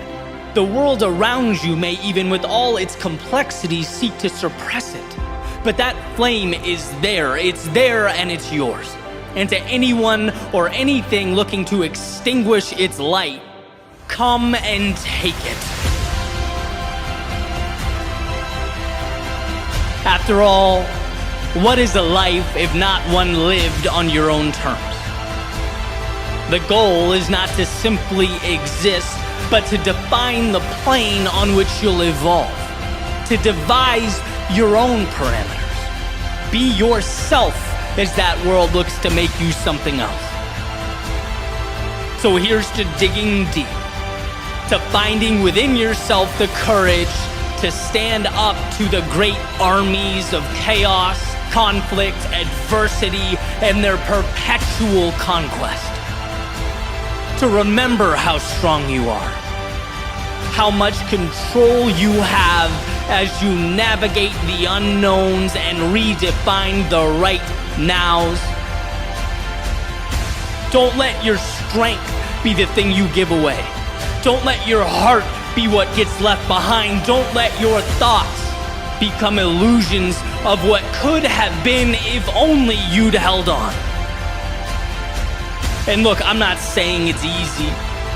In fact, I know that the meaningful road will necessarily be the one that requires the most of us, that makes us question who we are and where we're going.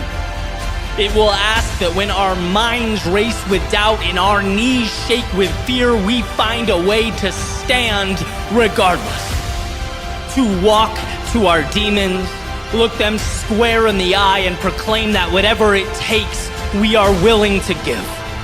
That we will fight until there's nothing left, go until we can go no further, and hold with conviction all that matters most.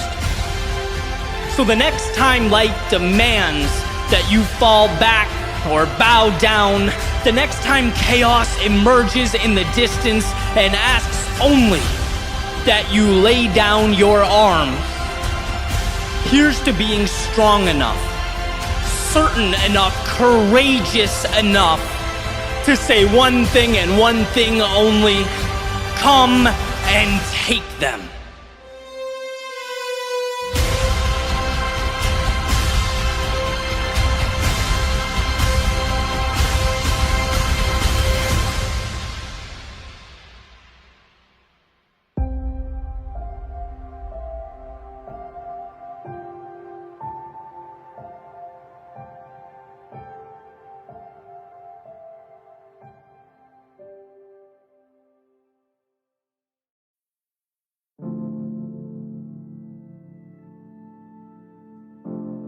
Around 2011, I hurt my left arm and had to get surgery.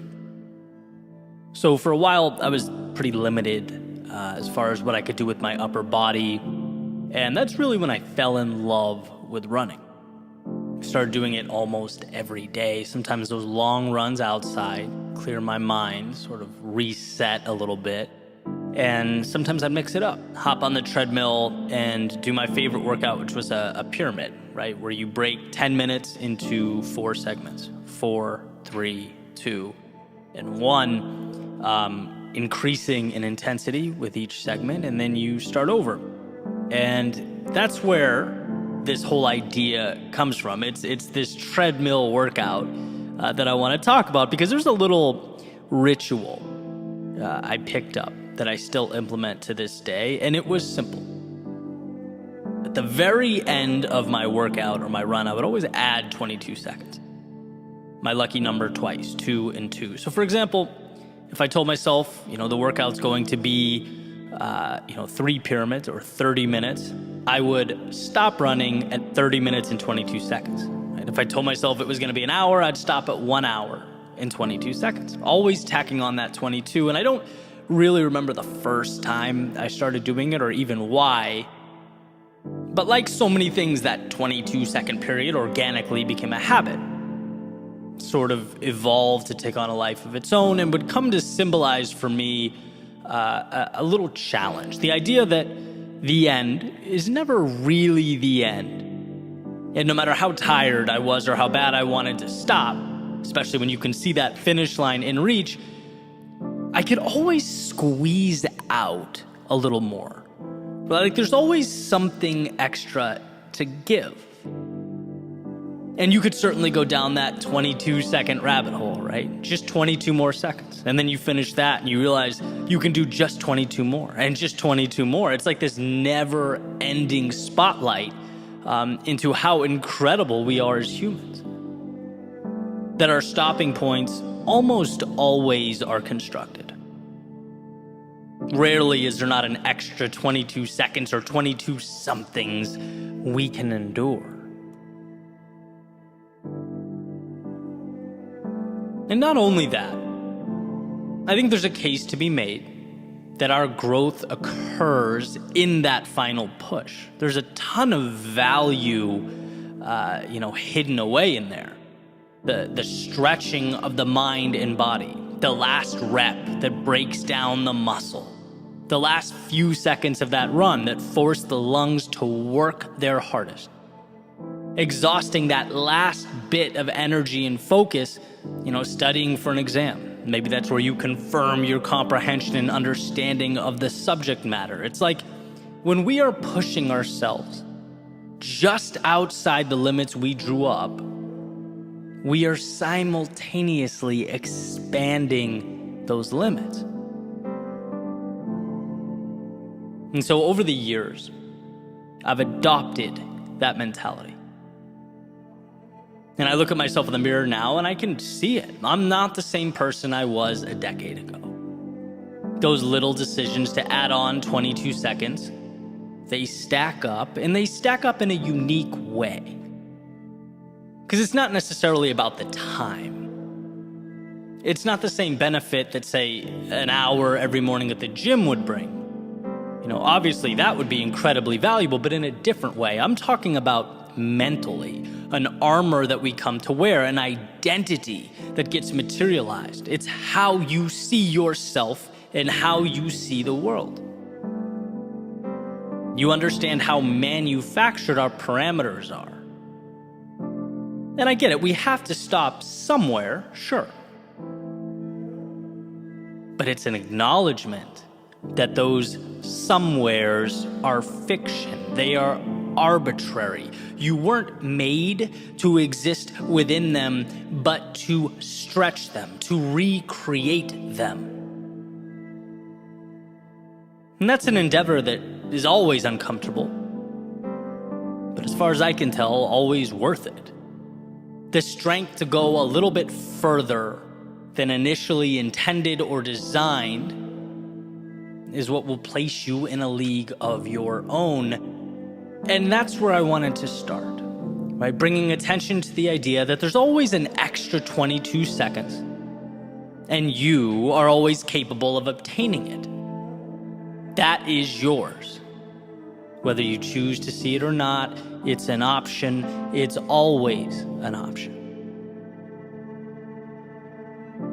Which sort of connects us to my next thought. If I know that's who I am, someone that fights for that 22 seconds, if I know that's what I'm capable of, and that's what lights me up, what about those times in my life when I had no desire to reach for the extra 22?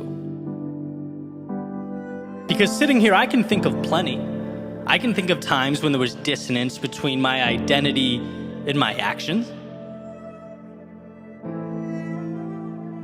Here's a quick story, right? This was a shift in my life and my understanding of reaching for that little bit more. Right? When people ask me about my process, right? What I'm building or where I see myself in X number of years, I tell them I'm playing the long game, right? Like I'll sacrifice some short-term wins now to continue forward with a plan that I believe wholeheartedly will transform from linear to exponential, right? It's like Gary Vee's motto. You're young, you have time. And impact is not about succeeding at 34. It's about flourishing at 45 and 55 and 65 and 75. Like, that's fun to me. That's the exciting game to play. And it's methodical. The challenge is, as you're locked into this big picture plan, you have to pass a lot of shiny objects along the way. A lot of, hey, look at them over there. Maybe I should be doing that too. That worked for her. Will it work for me? Right? Sometimes you forget to trust yourself and stay the course. And so a few years ago, I felt this pressure to pivot, to adjust focus. Right? I'd been, talking with some mentors of mine who were, very successful in their individual fields and passions. And I thought, hey, you know what? It's time for me to start focusing less on the craft and more on monetizing the craft, right? The dinero side of things, which is great and it's healthy, but here's the catch. As long as you're doing it in a way that aligns with who you are. And so a few months go by and I found myself living in this overly sized and priced condo on the beach that I was going to use to impress clients, making products that didn't excite me, talking to people I didn't really want to be talking to, living a life that was not my own. I'd lost myself, right? My love is storytelling. It's capturing life's seemingly overlooked secrets. That's what I get excited about in the morning. That's the value I want to share with the world. And look, money is important. It's necessary. It's freedom. But for me, it can't be about the money or I lose the drive, right? And here's the point I'm making where it all comes together. What I found is that when you're a stranger in your own body, there's almost no incentive to push for that little extra. It's like, who cares about fighting for 22 seconds? I'm so misaligned, I don't even want to be here. right? That is the red flag. That's the indicator that it's time to adjust. Because if I'm someone who wants more, who pursues and acquires more, and I don't feel the urge to do so, it's time to change. And I broke the lease, put everything I had in a car, went on a little 3-month excursion, realigned.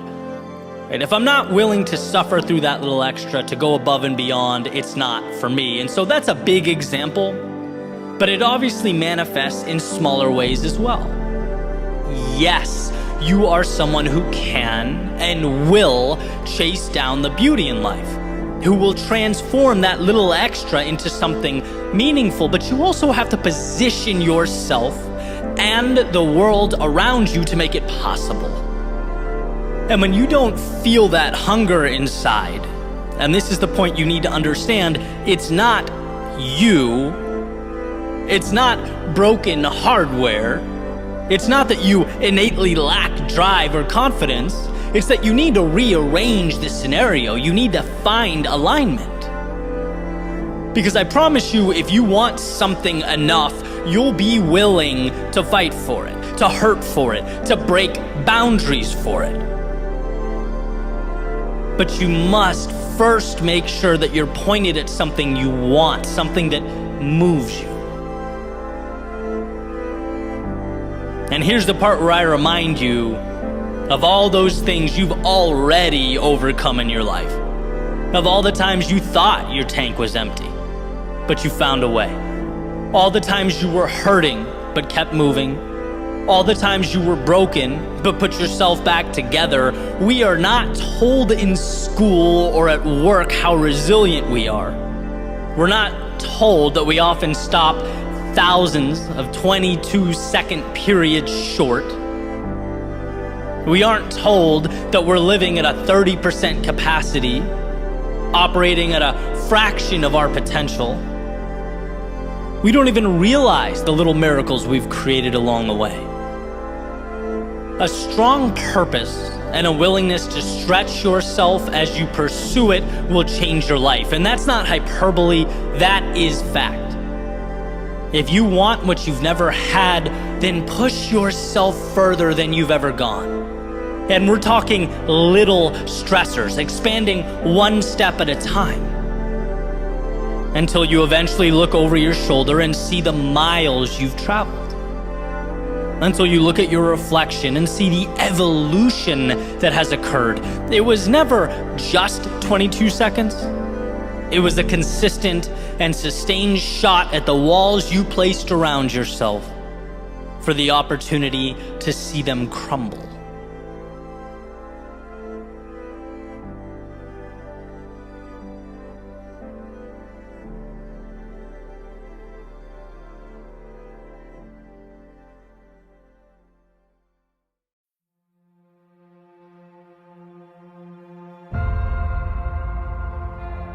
Let's right out of the gate draw a line.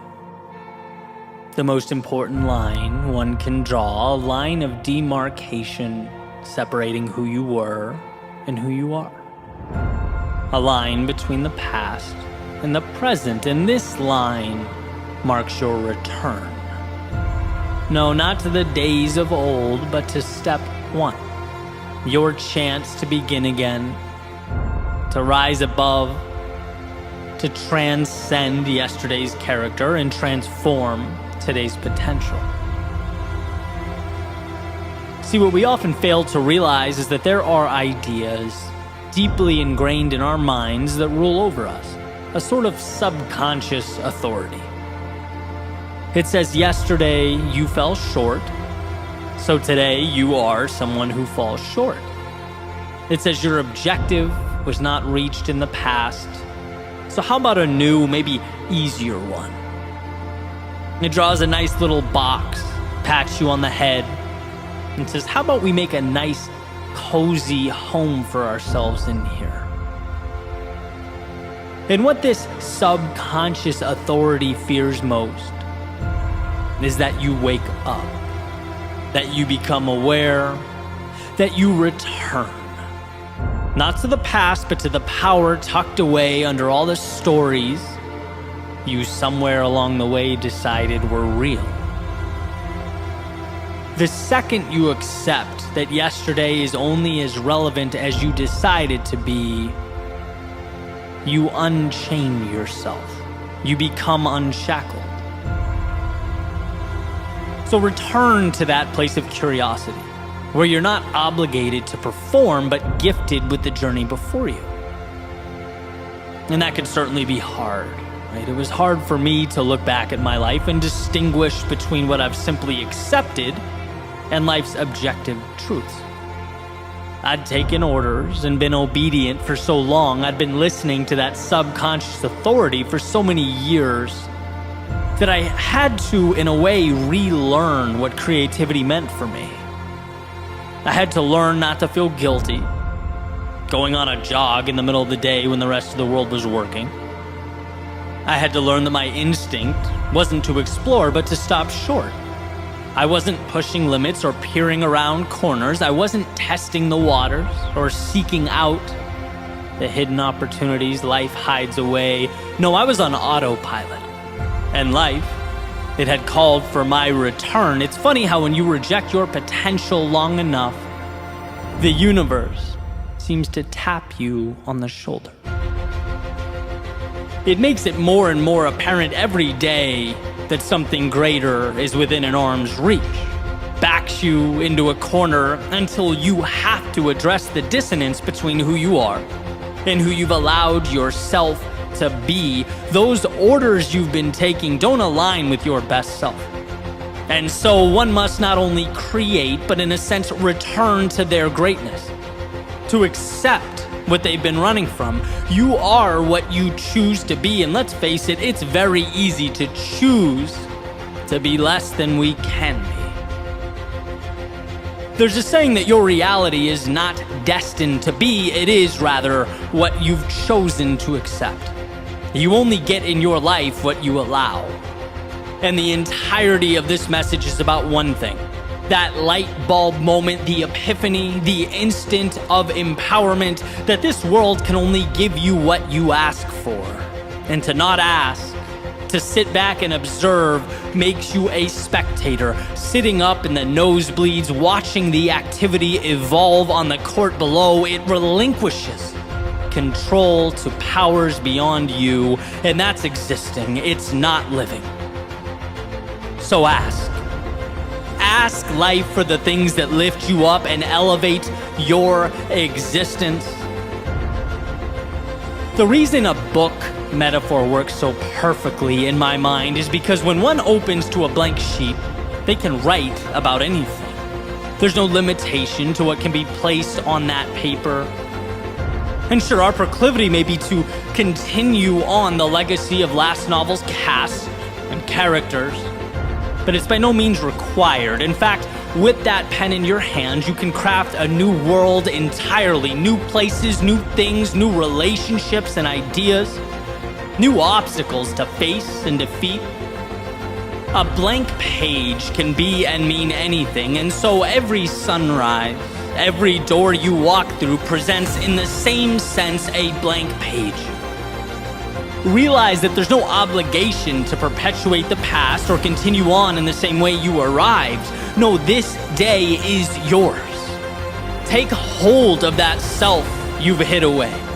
Find the courage to unshackle yourself from how you were once seen by your friends or your teammates or your co-workers. Level up and understand that you don't owe the world any type of explanation. Remember, you're not here to conform, to obey, to live a life of obedience. No, you're here to poke, to prod, to explore, to follow the nagging curiosity, to embark upon the adventure that is life.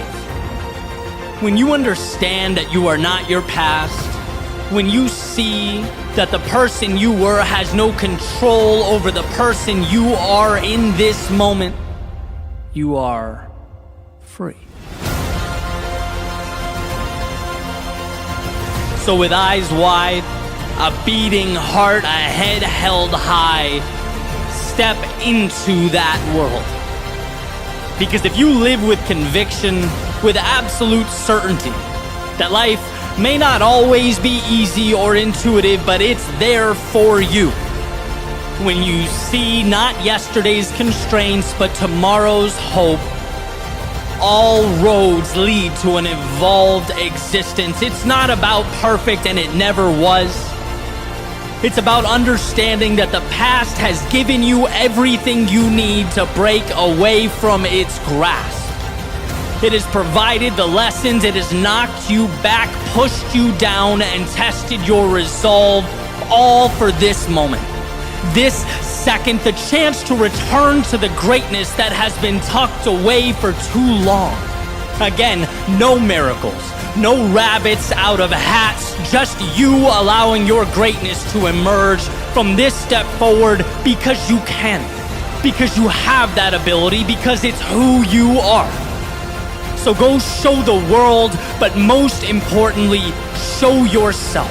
You will be amazed at what's possible for you if you simply allow it to materialize. If you, amidst the darkness of days past, let yourself light up the night.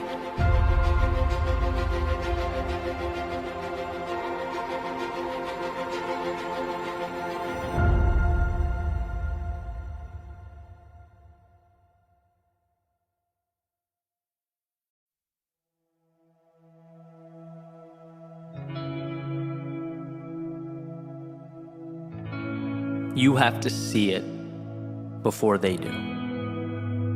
You have to believe it before they will. You have to be the architect of your plans and your goals, because no one will build them for you. And that's just it. In a world where victimhood is becoming currency and blame is becoming the norm, we have a choice. Create a temporary, fleeting escape, or create a life that matters. You know how much easier it is to project out at the world? To never have to look in the mirror and address the things you could be doing better? You know how much easier it is to hate him or her or them over there? To make up stories and scenarios about how much different life would be if it wasn't for A, B, and C holding you back? I mean, short term, it's like winning the lottery, right? You don't have to take any accountability. You don't have to have tough conversations with yourself. You don't have to reflect on the painful memories or decisions. No, you can put your feet up, sit back, point at the world, and say, look what they made me do. If only. But here's what's not being said. Every time you point your finger away from your own chest, every time you project blame, you're letting yourself down. Why? Because we only grow when we take accountability. And yeah, accountability can be painful, uncomfortable. But in that discomfort exists the only bridge to a better tomorrow. That's it. Right? You go to the gym, you put your muscles through stress. You break them down so that they can be built back up stronger. Personal responsibility cannot be the muscle we refuse to build. There's too much at stake. It can't be the thing you avoid. Why? Because it's what injects meaning into our lives. I'll never forget, in the 8th grade, and I bet every single person in that class still to this day remembers, my teacher, Mr. Betancourt, walking up to the front of the classroom. He had his hands in a bowl shape and was holding it up to the ceiling. explaining to us that you can't go through life asking the world to give you its scraps. That if you sit and you wait and you hope and you blame, you will lose. That's the recipe for bitterness and resentment. Think of it like a fork in the road, right, where our two options are vastly different. You go left at the fork, and you enter a world of escapism, refusing to confront your problems, finding reasons you can't do that which you know you need to do, hating others, those who have built, grown, or created themselves. Or you go right at the fork. You learn to do the hard thing, to humble yourself, to take control of your life and your world. When things aren't the way you want them to be, you look around and you immediately ask, things outside of my control may have brought me here, but what can I do to fix it?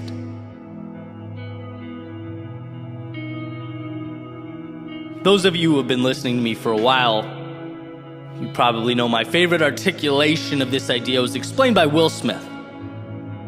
Basically, he said, look, you can't control where you start. And how true that is, right? Life's not fair.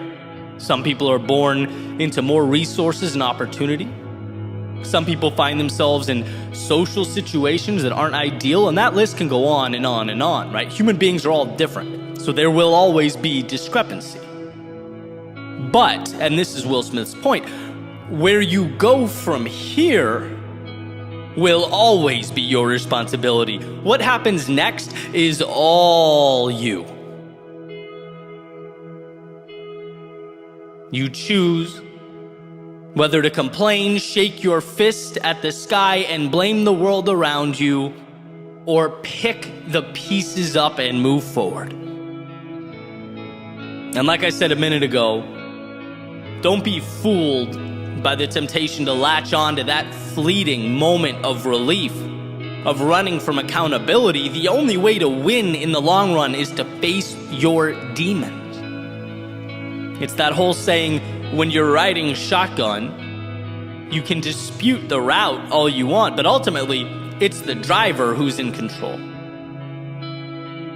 When will you take the wheel in your own life?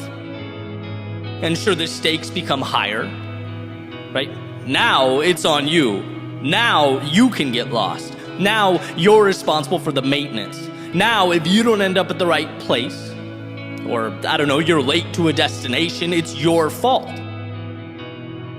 But now you can also be the one overseeing the journey. Now it's yours, and that's power. And as our world becomes more and more one of escapism, it's becoming more prevalent, easier to avoid or not fix something but tweet about it. How easy it is to not confront our problems but rather open Instagram, Facebook, TikTok, and mindlessly scroll. How easy it is to leave that message unread and go about our lives, because that's easier than saying what needs to be said. Strength is being the one amidst all this escapism and avoidance to confront what must be confronted. Whether it's an interaction with someone else or that hard conversation with yourself, a personal change that must take place. Life is such a gift, it's such an opportunity. But we have to move through it with our eyes open. We have to see things that matter and gravitate towards truths that will shape us. Like Mr. B said over 20 years ago now, we can't ever fall into the mentality of holding our hands up to the sky and asking life to give us anything. We can't only point at ourselves when things go the way we want them to go.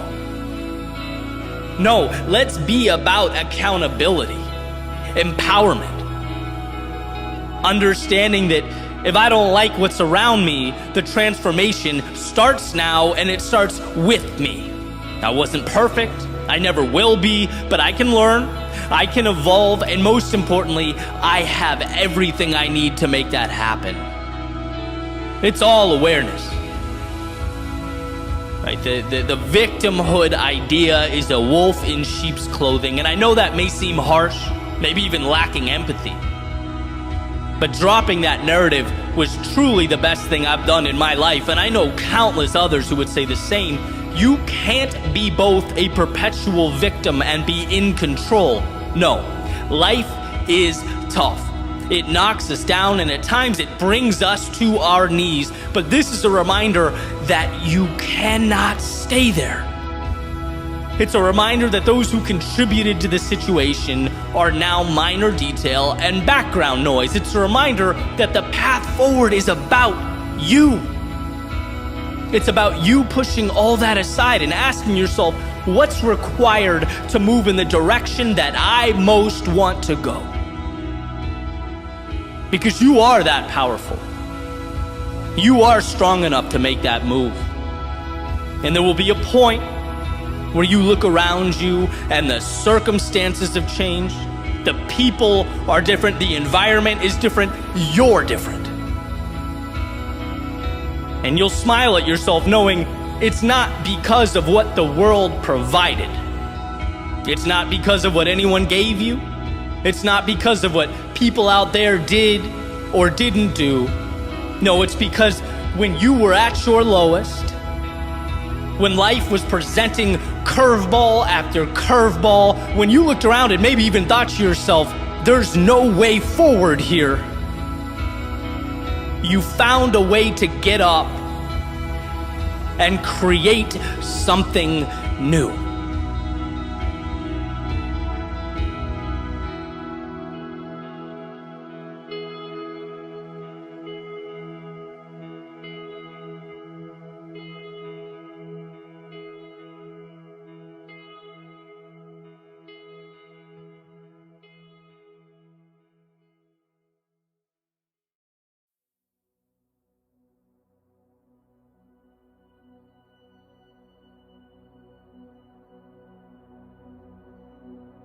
If these walls could talk, they would remind you of the things that you sometimes forget.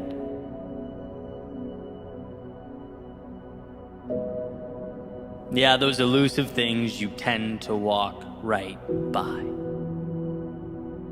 It's not that you've chosen to ignore them, it's that, well, people are complex. And we have a tendency to skip over some important things as we remain fixated on our problems, our perceived inadequacies, that finicky negativity bias.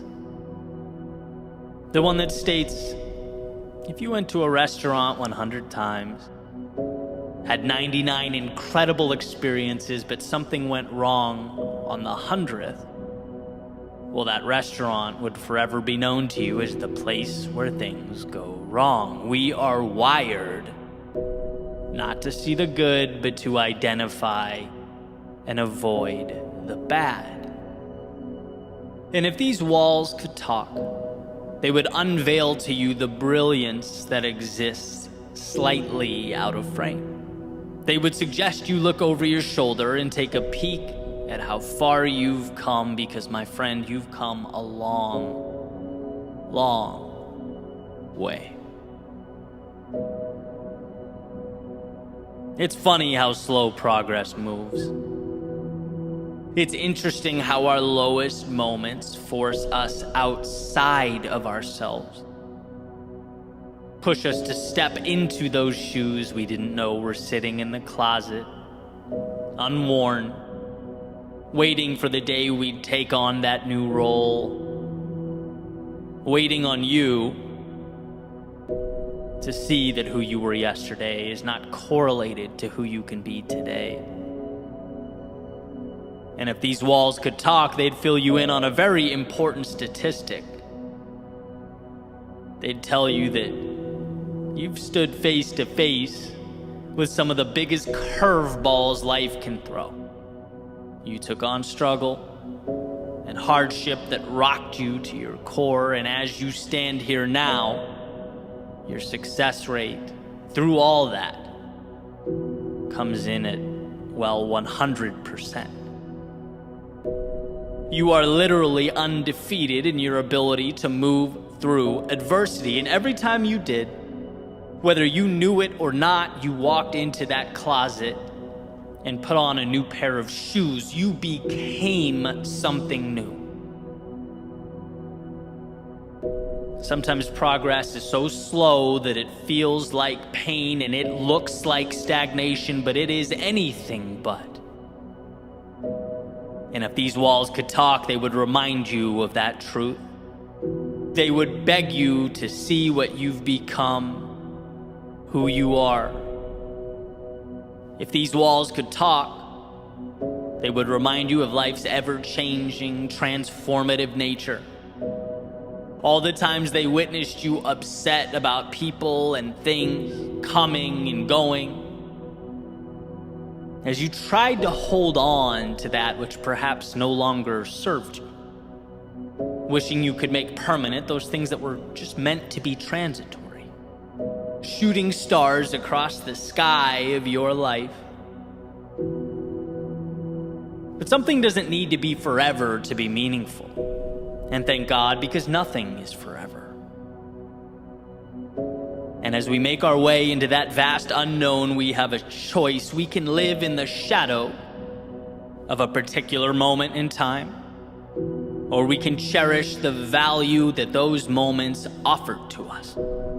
They gave you just enough to take a new step forward, and sometimes a new step in that direction that's calling you is the difference between nothing and everything. So if these walls could talk, they would tell you to keep your head up and be thankful for those shooting stars in your life, for they made you who you are. And the path forward would be impossible without them. If these walls could talk, they would ask you about those times you came home, sat down in your room, and wondered how you could ever be enough. They'd call attention to that seemingly non-stop battle with imposter syndrome. They'd ask when you will feel like you've learned, seen, or traveled enough to gain some semblance of authority in your own life. They'd wonder when you'll give yourself permission to be that. You've come so far, endured so much. You're not the same person you were a year ago. Now, if you could just stretch a little further, if you could just extend a little higher, if you could see all the new shoes you've worn and the shooting stars you've collected along the way, you would know that you are designed to overcome. External pressures, obligations, criticism, none of it matters. This is between you and yourself, and if these walls could talk, they would ask you when you'll see what they see. The brilliance, the magnitude of your potential. When will you be you? Marcus Aurelius wrote, "Remember how long you've been putting this off, how many extensions the gods gave you and you didn't use them. There is a limit to the time assigned to you, and if you don't use it to free yourself, it will be gone and never return." See, today is precious because it is the only one you get. Each second unique in its own way, a measurement of opportunity represented by a single tick from the watch you're wearing. And if these walls could talk, they would tell you that they've seen people come and go, that you aren't the first and you most definitely won't be the last. And every single soul that stepped inside wished they'd found that courage a little sooner. Wished they'd looked back a little earlier. Wished they'd found the inspiration amidst the chaos and turbulence of their day-to-day lives. And if these walls could talk, they'd hope that maybe this would be it for you, the next step in your evolution. And what's most incredible is that you get there not by becoming something you've not yet become, No, in this moment, it's about noticing who you already are. Instead of the one mistake or reason to shrink into yourself, how about shining a light on those 99 reasons to expand? When it hurts, know that it's hurt worse and you've persevered. When you experience loss, know that it's not about what's gone, but what you now have and will keep with you forever. And most importantly, know that you can always step into a new pair of shoes. You can always reinvent, recreate. You are never defined by something that happened in the past. The wake of the boat does not drive the boat. And so with this in mind, chart your course to new horizons. Understand that the map you need has nothing to do with externalities, but rather the solutions that already exist within you. So take a second and peer back over your shoulder. Look at that you in the past standing at the bank of a river, hoping, praying for help, a lift, for some technology to get you across. Knowing as you stand here now that you have traversed oceans. Look, the context changes, and yes, it will always change, but your ability to endure, it does only one thing: it multiplies. You have everything you need because you couldn't have gotten to this point without accumulating the knowledge and expertise to take one step forward. And miracles, they are merely the culmination of those courageous steps. And yes, when we are stuck, when we're at that coastline looking out at foreign horizons, I get that the answers seem big, sometimes even bigger than we are. I get that the mind wanders right to the potential disasters, to the what ifs and the worst case. But if these walls could talk, they would let you know that you've come this far, endured and accomplished all this, not because you've left mountains or jumped oceans, but because when you were at your worst, you found it within yourself to carry on the exponential compounding of what has made you great and what will continue to make you great. Look, if these walls could talk, they'd show you how the difficulties of years past have become stepping stones. So commonplace, so easily solvable that they no longer even warrant your attention.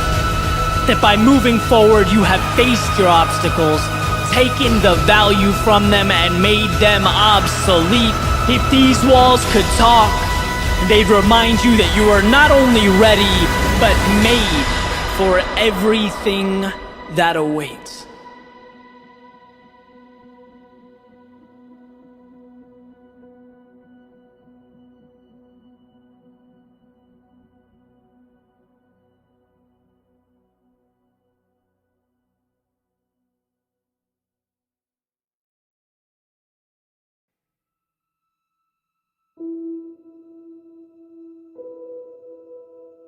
In a way, our eyes are liars.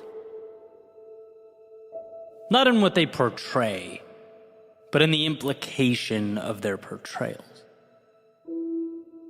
Our eyes highlight to us one thing: what surrounds us now. We receive a snapshot of the current moment. And what took me years to understand is that possibility and hope live far beyond what surrounds us right now. And it's that pursuit of possibility that saved my life. Immersing myself in the unseen. Perhaps we were given the now, not to subserviently accept it, but to transform it. I believe in our own way, we're all architects. Here's what I've found to be tricky, though, as I've spent time thinking about this. What I believe and I've come to recognize is that two things can be true at once. First, all we'll technically ever have is the present. As Eckhart Tolle explains, depression is essentially being lost in the past, anxiety is being fixated on the future, and that a healthy life is learning to cherish the now. But second is the power and control of being able to point the now at something far beyond what our eyes convey. It's the magic of knowing that we spend our days navigating a world of limitation and restraint. And it's not that we wake up and think, I'm going to restrict myself today. I'm going to not live up to my full potential. No, it's that we go on autopilot. We observe the slideshow our eyes play for us day in and day out and exist within those parameters. That seems perfectly reasonable. Our eyes show us a wall and our brain says, okay, this is where we stop. The end. And what I want to highlight is that world just beyond what our eyes show. A world that pushes things a little bit. A world in which we ask, okay, but what if I gave a little more? Or why can't I be like those people in my life I look up to? Why shouldn't I change the circumstances that weigh on my mind? Why have I accepted these things that make me unhappy day in and day out? Just because it's the image your eyes show you right now doesn't mean it's where you stop. But we have to learn to look for more. When I was pretty young, like right about the time home PCs were gaining prominence, my parents got this gateway computer that came with a Star Wars game demo. And you have this character, you wander around the spaceship, and I played it, and I played it, and I played it, and after a while, explored all there was to explore. Right? Or so I thought. I assumed I'd maxed the thing out because it was a demo. It wasn't the full game. So my assumption was that it wouldn't let me do too much until I went out and bought the real version. Then one day my friend from up the street came over and I'm showing him the game. And somewhere he notices a little button that opens up this door, and come to find out there was actually a lot of real estate left to explore. A lot of game available. It led to a tunnel that led somewhere else, that led somewhere else. And sure, I felt like a clown for not realizing that I was needlessly wandering in circles, but at the same time was excited about this new world. There's something about that concept, the secret door, the bookcase that can be moved to unveil a passageway to something greater, to the value locked away and invisible to the untrained eye. One of the most important things for us to understand is how many of these doors exist in our lives. That if we choose to recognize and identify something more, something that excites us and invigorates us, we can usually draw a line to it. We can start little by little heading that way. Because within the current moment slideshow we see all around us exist the little passageways, the side streets, the tunnels connecting to something more. That of course those gates won't open up if you've not constructed a destination in your mind worth traveling to. Again, not because you're insufficient or inadequate or wrong, but because our default is to live life on demo mode. We have to manufacture more. Build a higher platform, and then climb up to it using ropes and ladders that we already walk by every day without thinking twice. Our world, our right now, is a toolbox waiting for us to construct a more meaningful, peaceful, happy tomorrow. And so again, I present the question, where are these hidden opportunities or gateways in your life? Where can you find the advantages dressed up as the mundane? Is it in a book? Is it a conversation? Is it applying to that thing you've been hesitant to pursue because you're scared of what might await? Is it understanding the power of 10 minutes a day? And how starting small opens doors that we can't even comprehend? Is it a little boldness? Is it looking in the mirror and realizing you're still shackling yourself to who you were yesterday? Is it understanding that someone or something in your life isn't conducive to your well-being? Is it an hour in the morning to think? An hour at night to breathe? Is it changing a self-limiting relationship with time or money or resources? What walls can you knock down so that you might open up a world that's meant for you? A world that's malleable and without limitation. Your eyes, they don't tell the story of how things can be or what they mean. They show you the infinite tools at your disposal to build, to create, to design, to never accept a now that wasn't chosen with intentionality. That where there exists pain, there also exists a door to lessen and transform that pain. Your journey, it never ends where you are, it ends where you choose to stop.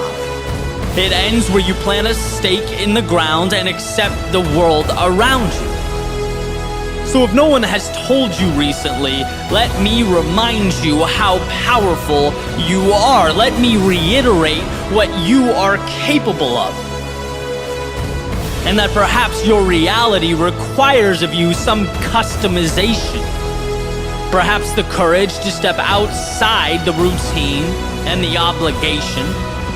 And as the architect you are, build something beautiful, meaningful, something incredible to stand on. To recognize the distinction between what is and what can be, the second one understands that they are walking by the very solutions they need.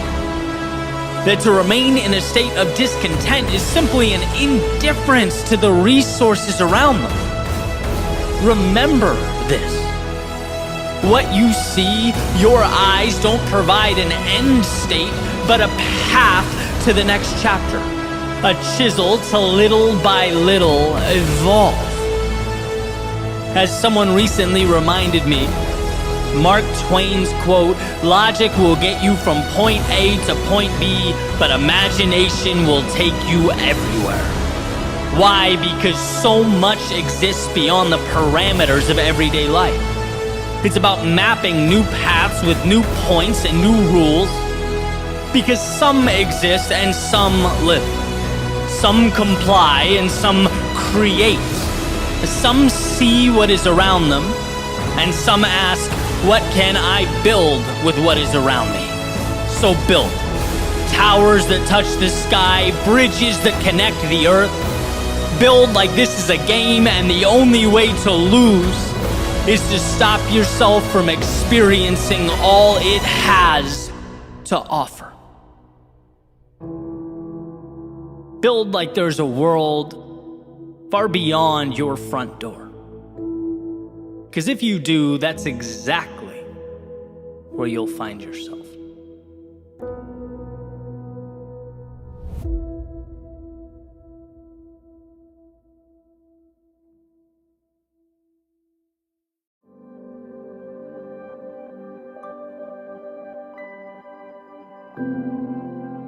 Sometimes the most important things we do in our lives are the product of sheer will. Of taking little nothings that surround us and making something out of them. In other words, the greatest opportunities, often the ones we need most, they simply aren't obvious. They're hidden. Hidden behind what looks like difficulty, what appears to be hopelessness. The reason I place so much value on a single step forward when we're overwhelmed or at a low point is because a single step means you're in the game. You're giving yourself a chance to find and obtain those little hidden away pieces that can't be found when we stand still and dwell on a situation. Mobility is empowerment. And when we move forward only with what we have, we're continuously reminded that what we have is enough. We have the tools, the resources, and the ability. We just have to somehow remind ourselves that with those tools, we are capable of building, of creating the incredible. So, quick story about what I believe is the best song ever written. Certainly one of them. And it's a little bit older now, but in 1998, a band called the Goo Goo Dolls released a song called Iris. And that song changed my life. It was the first album I bought. It introduced me to music. I listened to it, probably thousands of times. And even 24 years later, it gives me chills listening to it. And so I wanted to find out a little more about the song. And I came across an interview from Johnny Resnick, who is the frontman and songwriter for the band.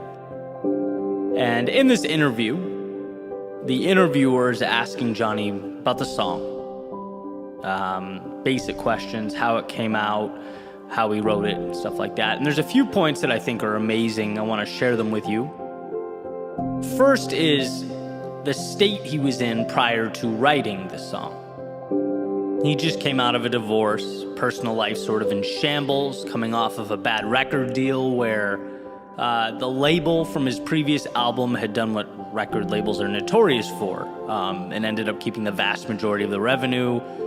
He had writer's block, just felt down, and had left his home to stay at a hotel in Los Angeles. Right? Bottom line is, it's not a dream scenario by any stretch of the imagination. And then gets a call from his manager about potentially writing a song for the City of Angels soundtrack. And he says he went and sort of auditioned with what he had, which was 2 lines of a song and a guitar with 2 broken strings. It was evidently good enough. He gets a nod from the label and starts writing. And the verses, according to Johnny in the interview, they align perfectly with the movie, right? It's an angel willing to give up anything, even his immortality, to be human so he could be with this girl, right? And it's this deep dive into, what it is to love someone so much that you give up everything for them.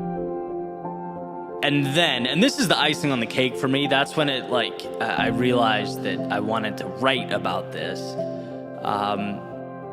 The interviewer says essentially, okay, Johnny, the verses align with the movie, but the chorus, this revolutionary, big, beautiful, powerful chorus, it seems to take a left turn. Can you explain that to us? What were you thinking?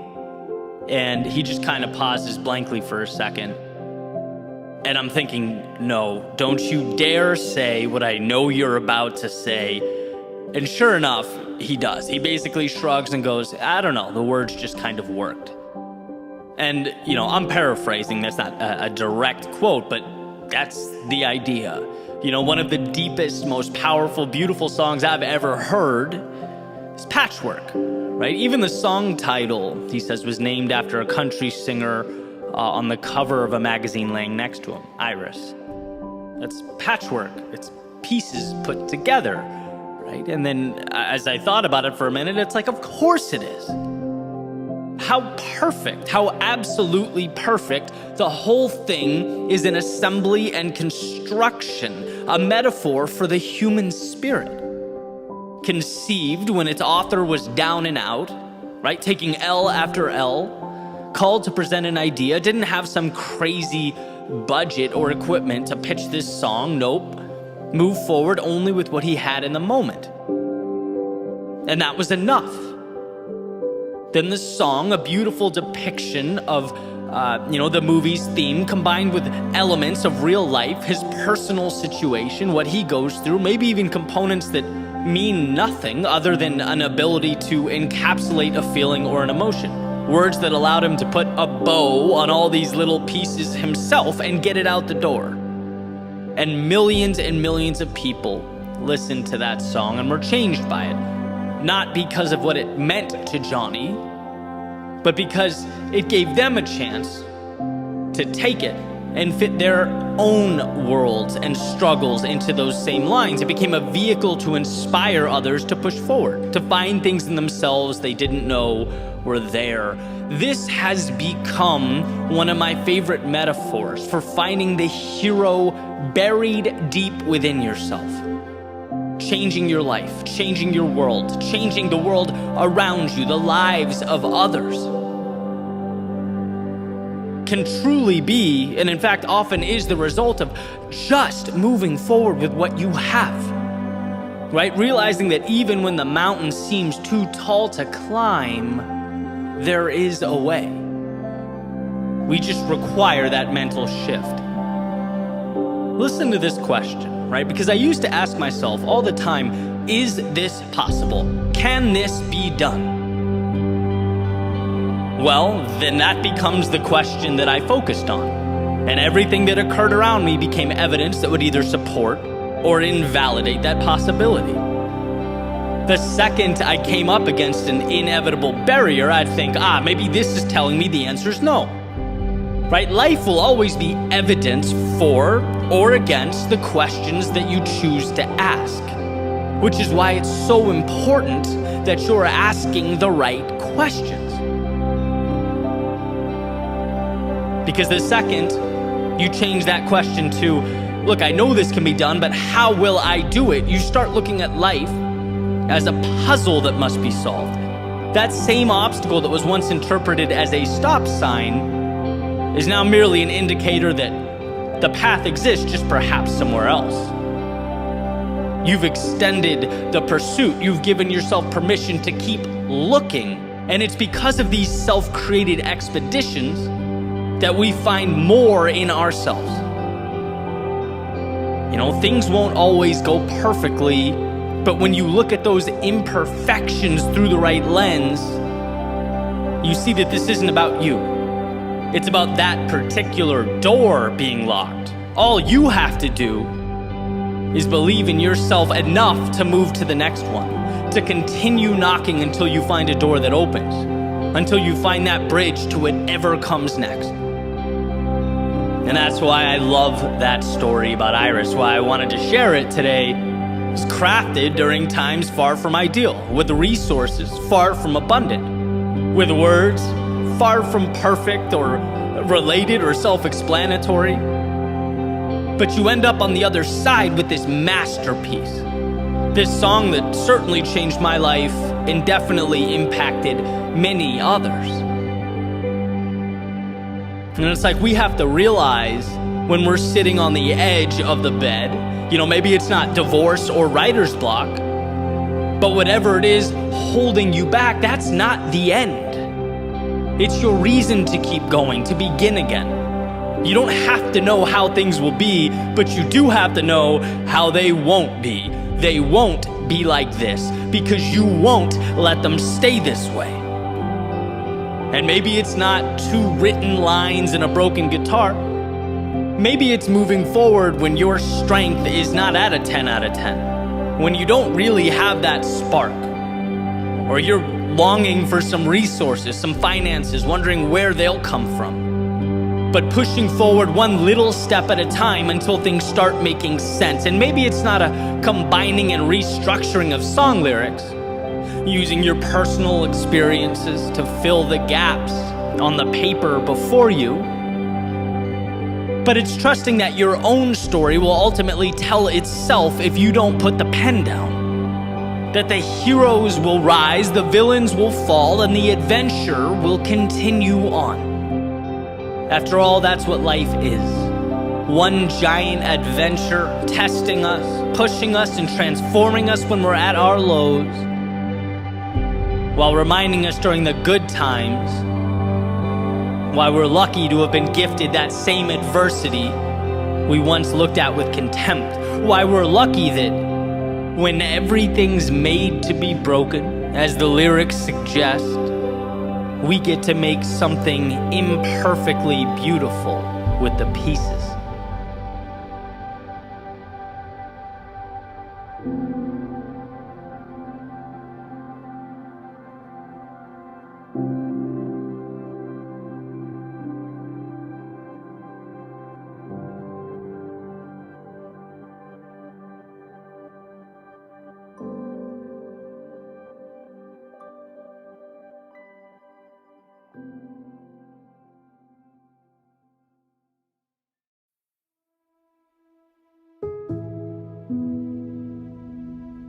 Recently, I was thinking about something a friend of mine named Tom told me a few years back.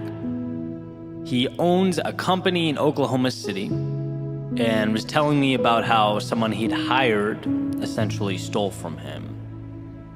And the first question that came to my mind as he was telling the story was, okay, what are you going to do about it? And I asked him the question, and he was kind of quiet for a second, and then asked in his southern accent, Eddie, if a snake bites you, are you going to chase it into the woods to get your revenge? Or are you going to get the medical attention required to save yourself? Basically, are you going to focus on the past? Or on what to do from here forward, right? Basically, he cut ties with the person, but had moved on. Was already thinking about next steps that were best for him, his family, and his business. And I can tell you, since hearing that, it's become an incredibly valuable idea in my life. Especially as you realize that there will never be a shortage of problems. You do what you can to avoid them. You try to steer clear when possible, but adversity will always be a factor. It's about knowing that and stepping into it regardless. It's something that's always intertwined in our development, and I find value in asking myself, is this action I'm about to take conducive to my growth and my happiness, or am I just chasing snakes? Does this just feel good in the short term because I'm angry or I've been wronged or something along those lines? Especially since most harm inflicted on others derive from incompetence, not malice, and I truly believe that. I think very frequently we attribute sinister motives to others when 99% of the time it's, sheer stupidity. It's imperfect humans trying to navigate an often complex world. We make mistakes. Now, I'm not suggesting you don't stand up for yourself when you've been wronged or slighted. Of course you should. But the magic is in not personalizing the situation. Right? Possessing the emotional IQ to understand, hey, look, it's not about me, but whether I can salvage the situation from here. And that depends solely on how I choose to look at it. Emerson wrote, people do not seem to realize that their opinion of the world is also a confession of their character. And what a powerful point. The flexibility and the leeway available to us when it comes to making sense of the world speaks to not how the world is, but how the onlooker thinks and interprets. Depersonalizing the situation is one of the greatest superpowers at our disposal. When you're angry and accusatory, you will, as Tom put it, end up chasing snakes. You'll end up breaking things that will need to be rebuilt and uttering words you'll wish you'd never spoken. But the 5 seconds required to pause, to collect yourself, and realize that you're in control is everything. The ability to see the person, the situation, or the world not as an adversary stacked against you, but as an inevitable challenge that must be managed. So how will you choose to manage it? How will you choose to arrange the pieces? And by the way, I'm fully aware a constant theme for my speeches and podcasts and videos is the act of pointing not out at the world, but in at ourselves. My responsibility, my fault, my problem to deal with. I understand just how heavy that is, how hard that can be. Especially when deflecting blame often feels like it would just be a tremendous weight off of our shoulders, when revenge feels like the easy, intuitive move. But again, it's short-term relief. To truly grow, to find the calm and happiness and meaning we long for, it's the internal relationship with ourselves that matters most. It's the ability to say, I may not have created this, Or even, I may have made the mistakes that brought this to life, but I can't fix it until I look at both the situation and my own reflection and proclaim it's mine now. Let the past be the past. Now it's me and the present. And as far as I'm concerned, the present and opportunity, they are always one in the same, so long as we choose to see it that way.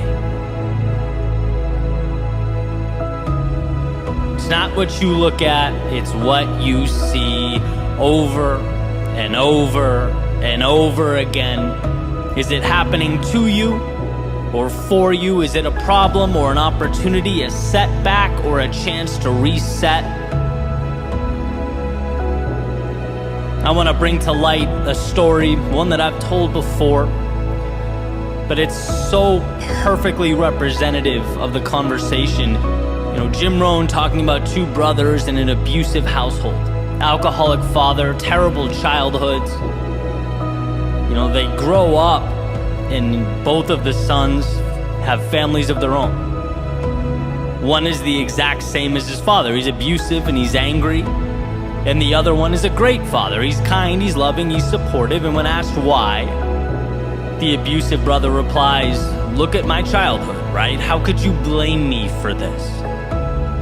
The other brother, when asked, responds, "Look at my childhood, right? How could I let myself treat my family the same way?" And in a way, one spent his life chasing snakes, bitter, resentful. The other one asked, "Well, that was terrible, but what can I do to right the wrong?" One personalized it, the other used it as a lever or stepping stone. And this is, of course, a simplification, but I believe every struggle we face in our lives at its core contains some element of this choice. From the little things to the big things, where do I go from here? It's mine now, and I can choose whether to make it better or worse. Chase the snake into the woods or march forward to find the value and right the ship. Remember that when it's hardest, when you least want to. Remember that the present contains every single thing you need to begin a journey to recovery, to growth, to contentment and meaning. You, on your end, though, need to be willing to slow down the moment. Need to be willing to collect yourself and give yourself permission to take that necessary and appropriate step.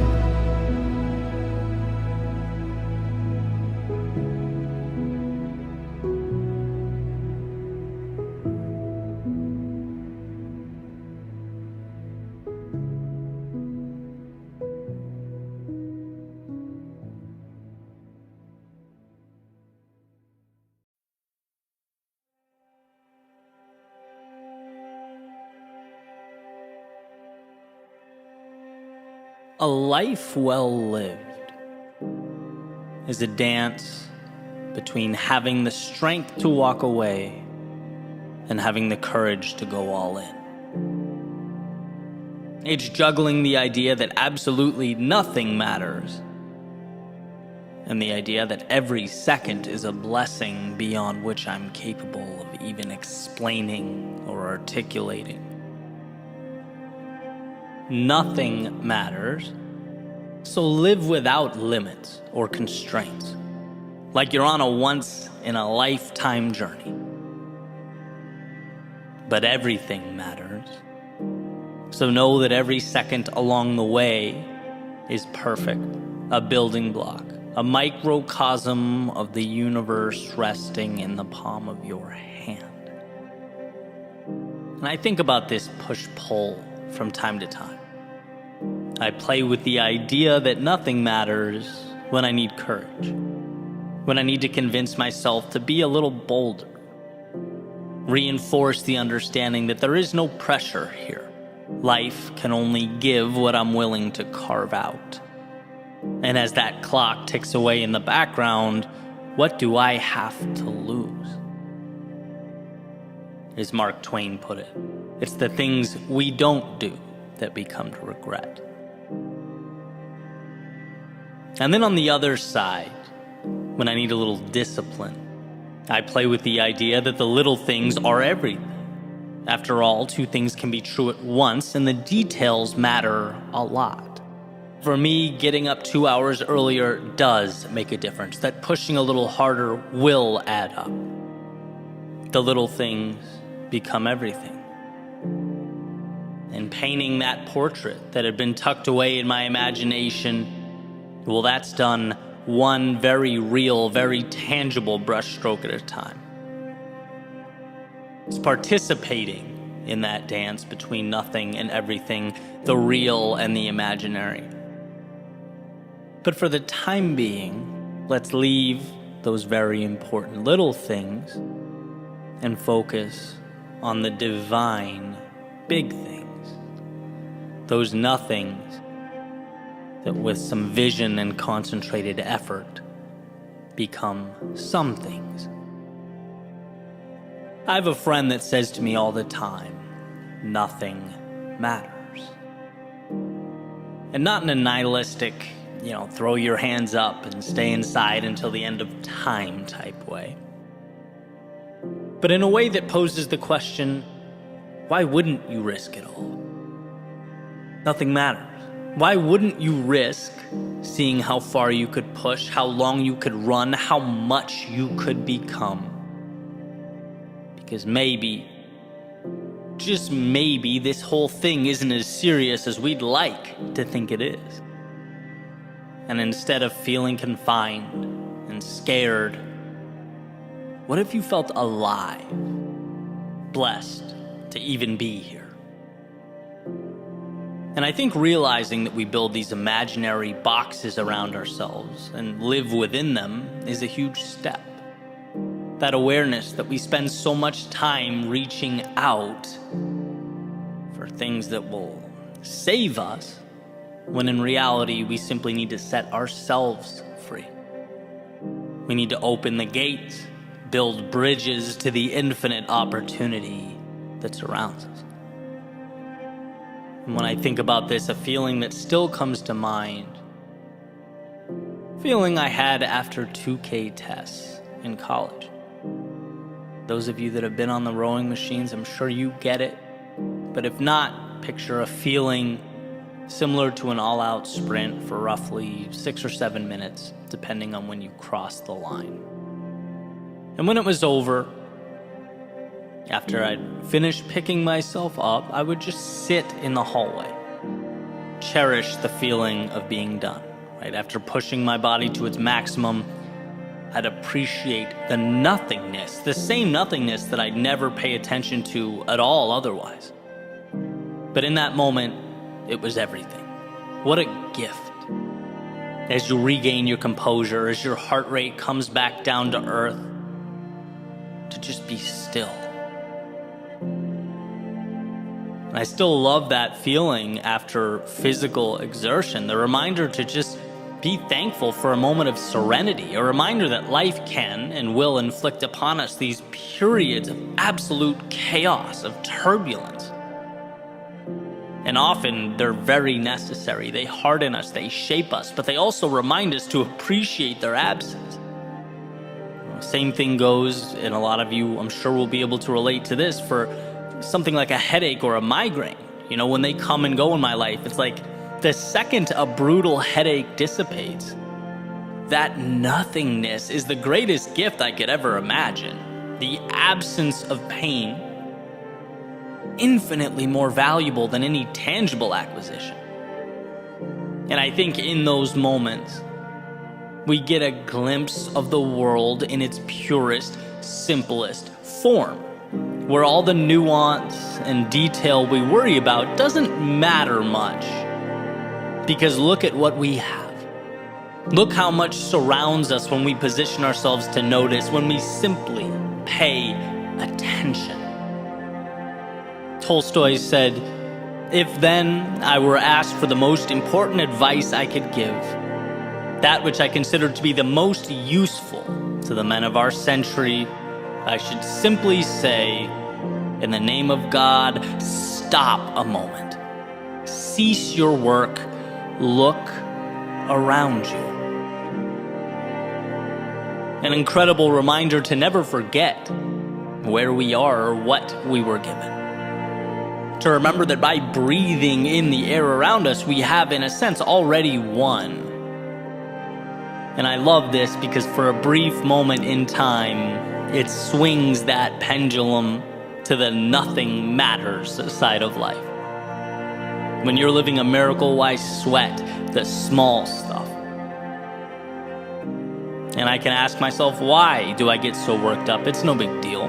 Why not take the risk? What's the worst case? That I fail and have to backtrack as a now more informed and knowledgeable person? Why not stand in the face of my fears? The upside is consistently enticing. It consistently rewards. Look around and see what life has provided. How dare we waste it? And with that said, I'd also be remiss not to include this little caveat. I'm careful with the words "nothing matters." Because even though in the context I've been using it for years, it's a positive, empowering thing. It's my reminder to push boundaries. I could also see how it begs the question, well, if nothing matters, why should I care? And so let's reframe. Because it's not that nothing matters, it's that nothing outside the scope of your worldview matters. It's the acquisition of freedom, addition by the subtraction of all those externalities we let hold us back. Because you know as well as I do, it's not really the externalities that shackle you. It's your thoughts about them. So open the gate to your mind, let the detrimental out, and keep the necessary and the ideal in. Nothing matters if it doesn't align with your values and your destination. I know I say in every video, speech, podcast episode that we are the authors of our own stories. And it's because we craft our nothings and our everythings. It's because your universe, the one behind your eyes, it needs a maker every morning. And if you allow it, each sunrise can be your genesis, your own beautiful creation story. You have your hand on the dial. And so, amidst this world of infinite beauty and opportunity, look around you, soak it all in, ask yourself, what does freedom look like, feel like? Because you were put here to pursue that. And outside of those parameters, I believe that nothing matters. So why not live like it? Dream like it. Use the little thing in front of you to build the big things that have not yet arrived. Walk away when it's misaligned and go all in when you know in your soul it's right. There is everything to gain and nothing to lose.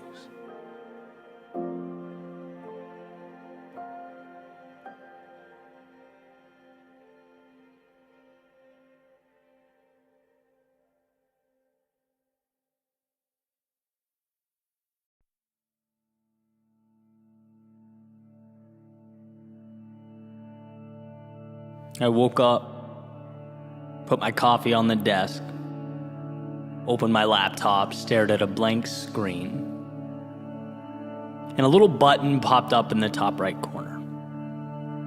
Check for updates. Nope. Ask me again later. Why? Why not now? I don't know. I don't necessarily care about the improvements. I guess it's just inconvenient. It can wait. And that's kind of it. Let's face it, the laptop doesn't matter. The update in this scenario is not important. But bear with me, because I think what it stands for, and when you apply it to the big picture, does matter. Our proclivity to take less because less is convenient. Our predisposition to sell ourselves short because it's safer to leave so much of ourselves on the shelf. Because, well, things don't break when they're on the shelf. But you can't be both flawless and live your life. Because life comes with wear and tear. The value is the experience. And a flawless existence is void of experience, of stories, of adventure. There's a little parable about two seeds being planted. And one of them just wants to grow, wants to feel what the sun is like, wants to see how high she can get, experience the breeze, the cool air. And so she grew. And sure, she dealt with hard days. She had her difficult times, but ultimately grew to live her best life. The other seed worried. Worried about leaving her home, the world that was the ground around her, worried about damaging her roots, worried about what could be waiting for her in the dark, about the sun being too hot and the breeze too strong, and ultimately stayed right where she was, playing it safe until one morning a chicken came wandering by and ate the seed off the ground. And see, this spells out a few things. One, we can at any moment decide to step into that next level, evolve into that next chapter. But also, not doing so comes with a cost. Sometimes a hidden cost. There's a tendency to think that preserving the status quo, because it's safe, is valuable. But understand something, you are not a collector's item. You weren't made for preservation, you were made for growth. To expand, to reach out towards the heavens and feel that sun, that breeze. And sure, upgrading means vulnerability. It means accepting that the unknown is bigger than you, but also contains within it everything you need. Whether it was people, things, money, resources, I used to think like that seed, right? How can I hold on to what I have? Contain, play small. I can't lose this. I've come too far. I've worked too hard. What if everything goes wrong? I can't upgrade now. Maybe later. Maybe someday when the time is right. When it won't hurt or require that I step outside of this little world I've created. But guess what? Growth always asks of us that we leave the comfort of now. It always offers us the world in exchange for the courage to see the unseen and trust ourselves to bring it to life. And when I realized this, I saw how the act of trying to perpetually maintain the status quo is debilitating. It's looking at life through a lens of scarcity. It's only when you start to grasp how abundant life is that you realize by simply stepping into that person you are destined to be, you'll attract what matters. Some things will go, and you'll leave them behind. But those things no longer serve you. They played their part, they added their value, and are now merely stepping stones as you move to something greater, and that's just it. Sometimes living means wishing you did things differently, looking back and acknowledging that you need to be better. Sometimes living means losing the wrong people in your life to make space for the right ones. Sometimes it means spending days, months, even years wandering down the wrong path so that you can get a glimpse, so that you can realize what the right path looks like.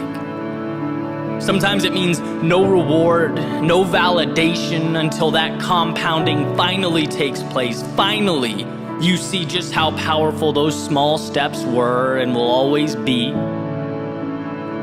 It means seeing yourself as the person you know you can be. Maybe not necessarily the one you are today,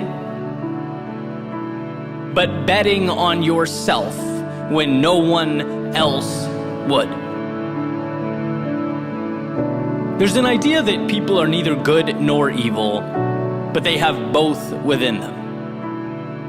They choose through their day-to-day action how they'll live, who they'll be. And sure, this is a tad oversimplified, but I think the duality is useful, right? Because in a different context, for everything that occurs in your life, you can find a reason to celebrate or a reason to grieve, a reason to grow or a reason to hide. It all comes down to what one chooses to see, how they choose to look at the world.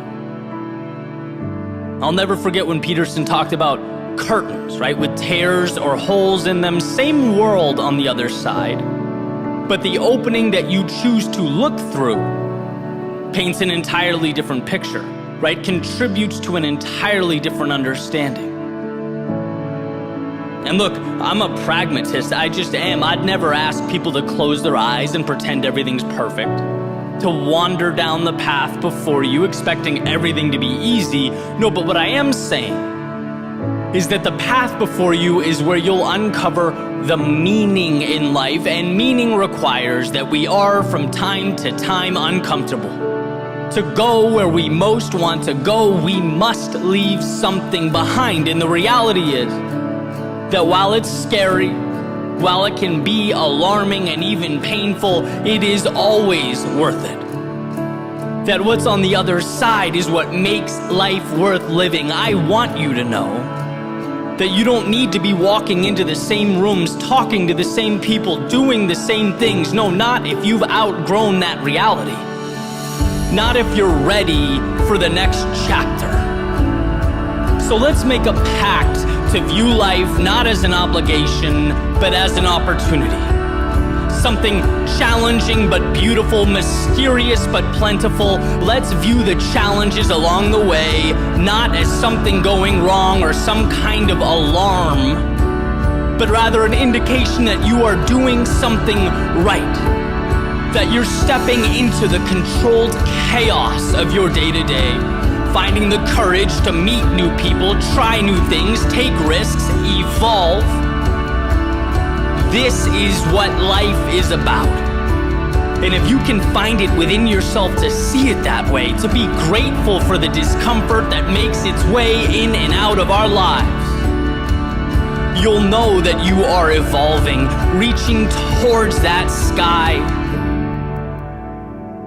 Because the danger, as far as I'm concerned, is never what happens along the way. It's what doesn't happen, because we never let ourselves accept what the world had to offer. And so on that note, I think today is the perfect day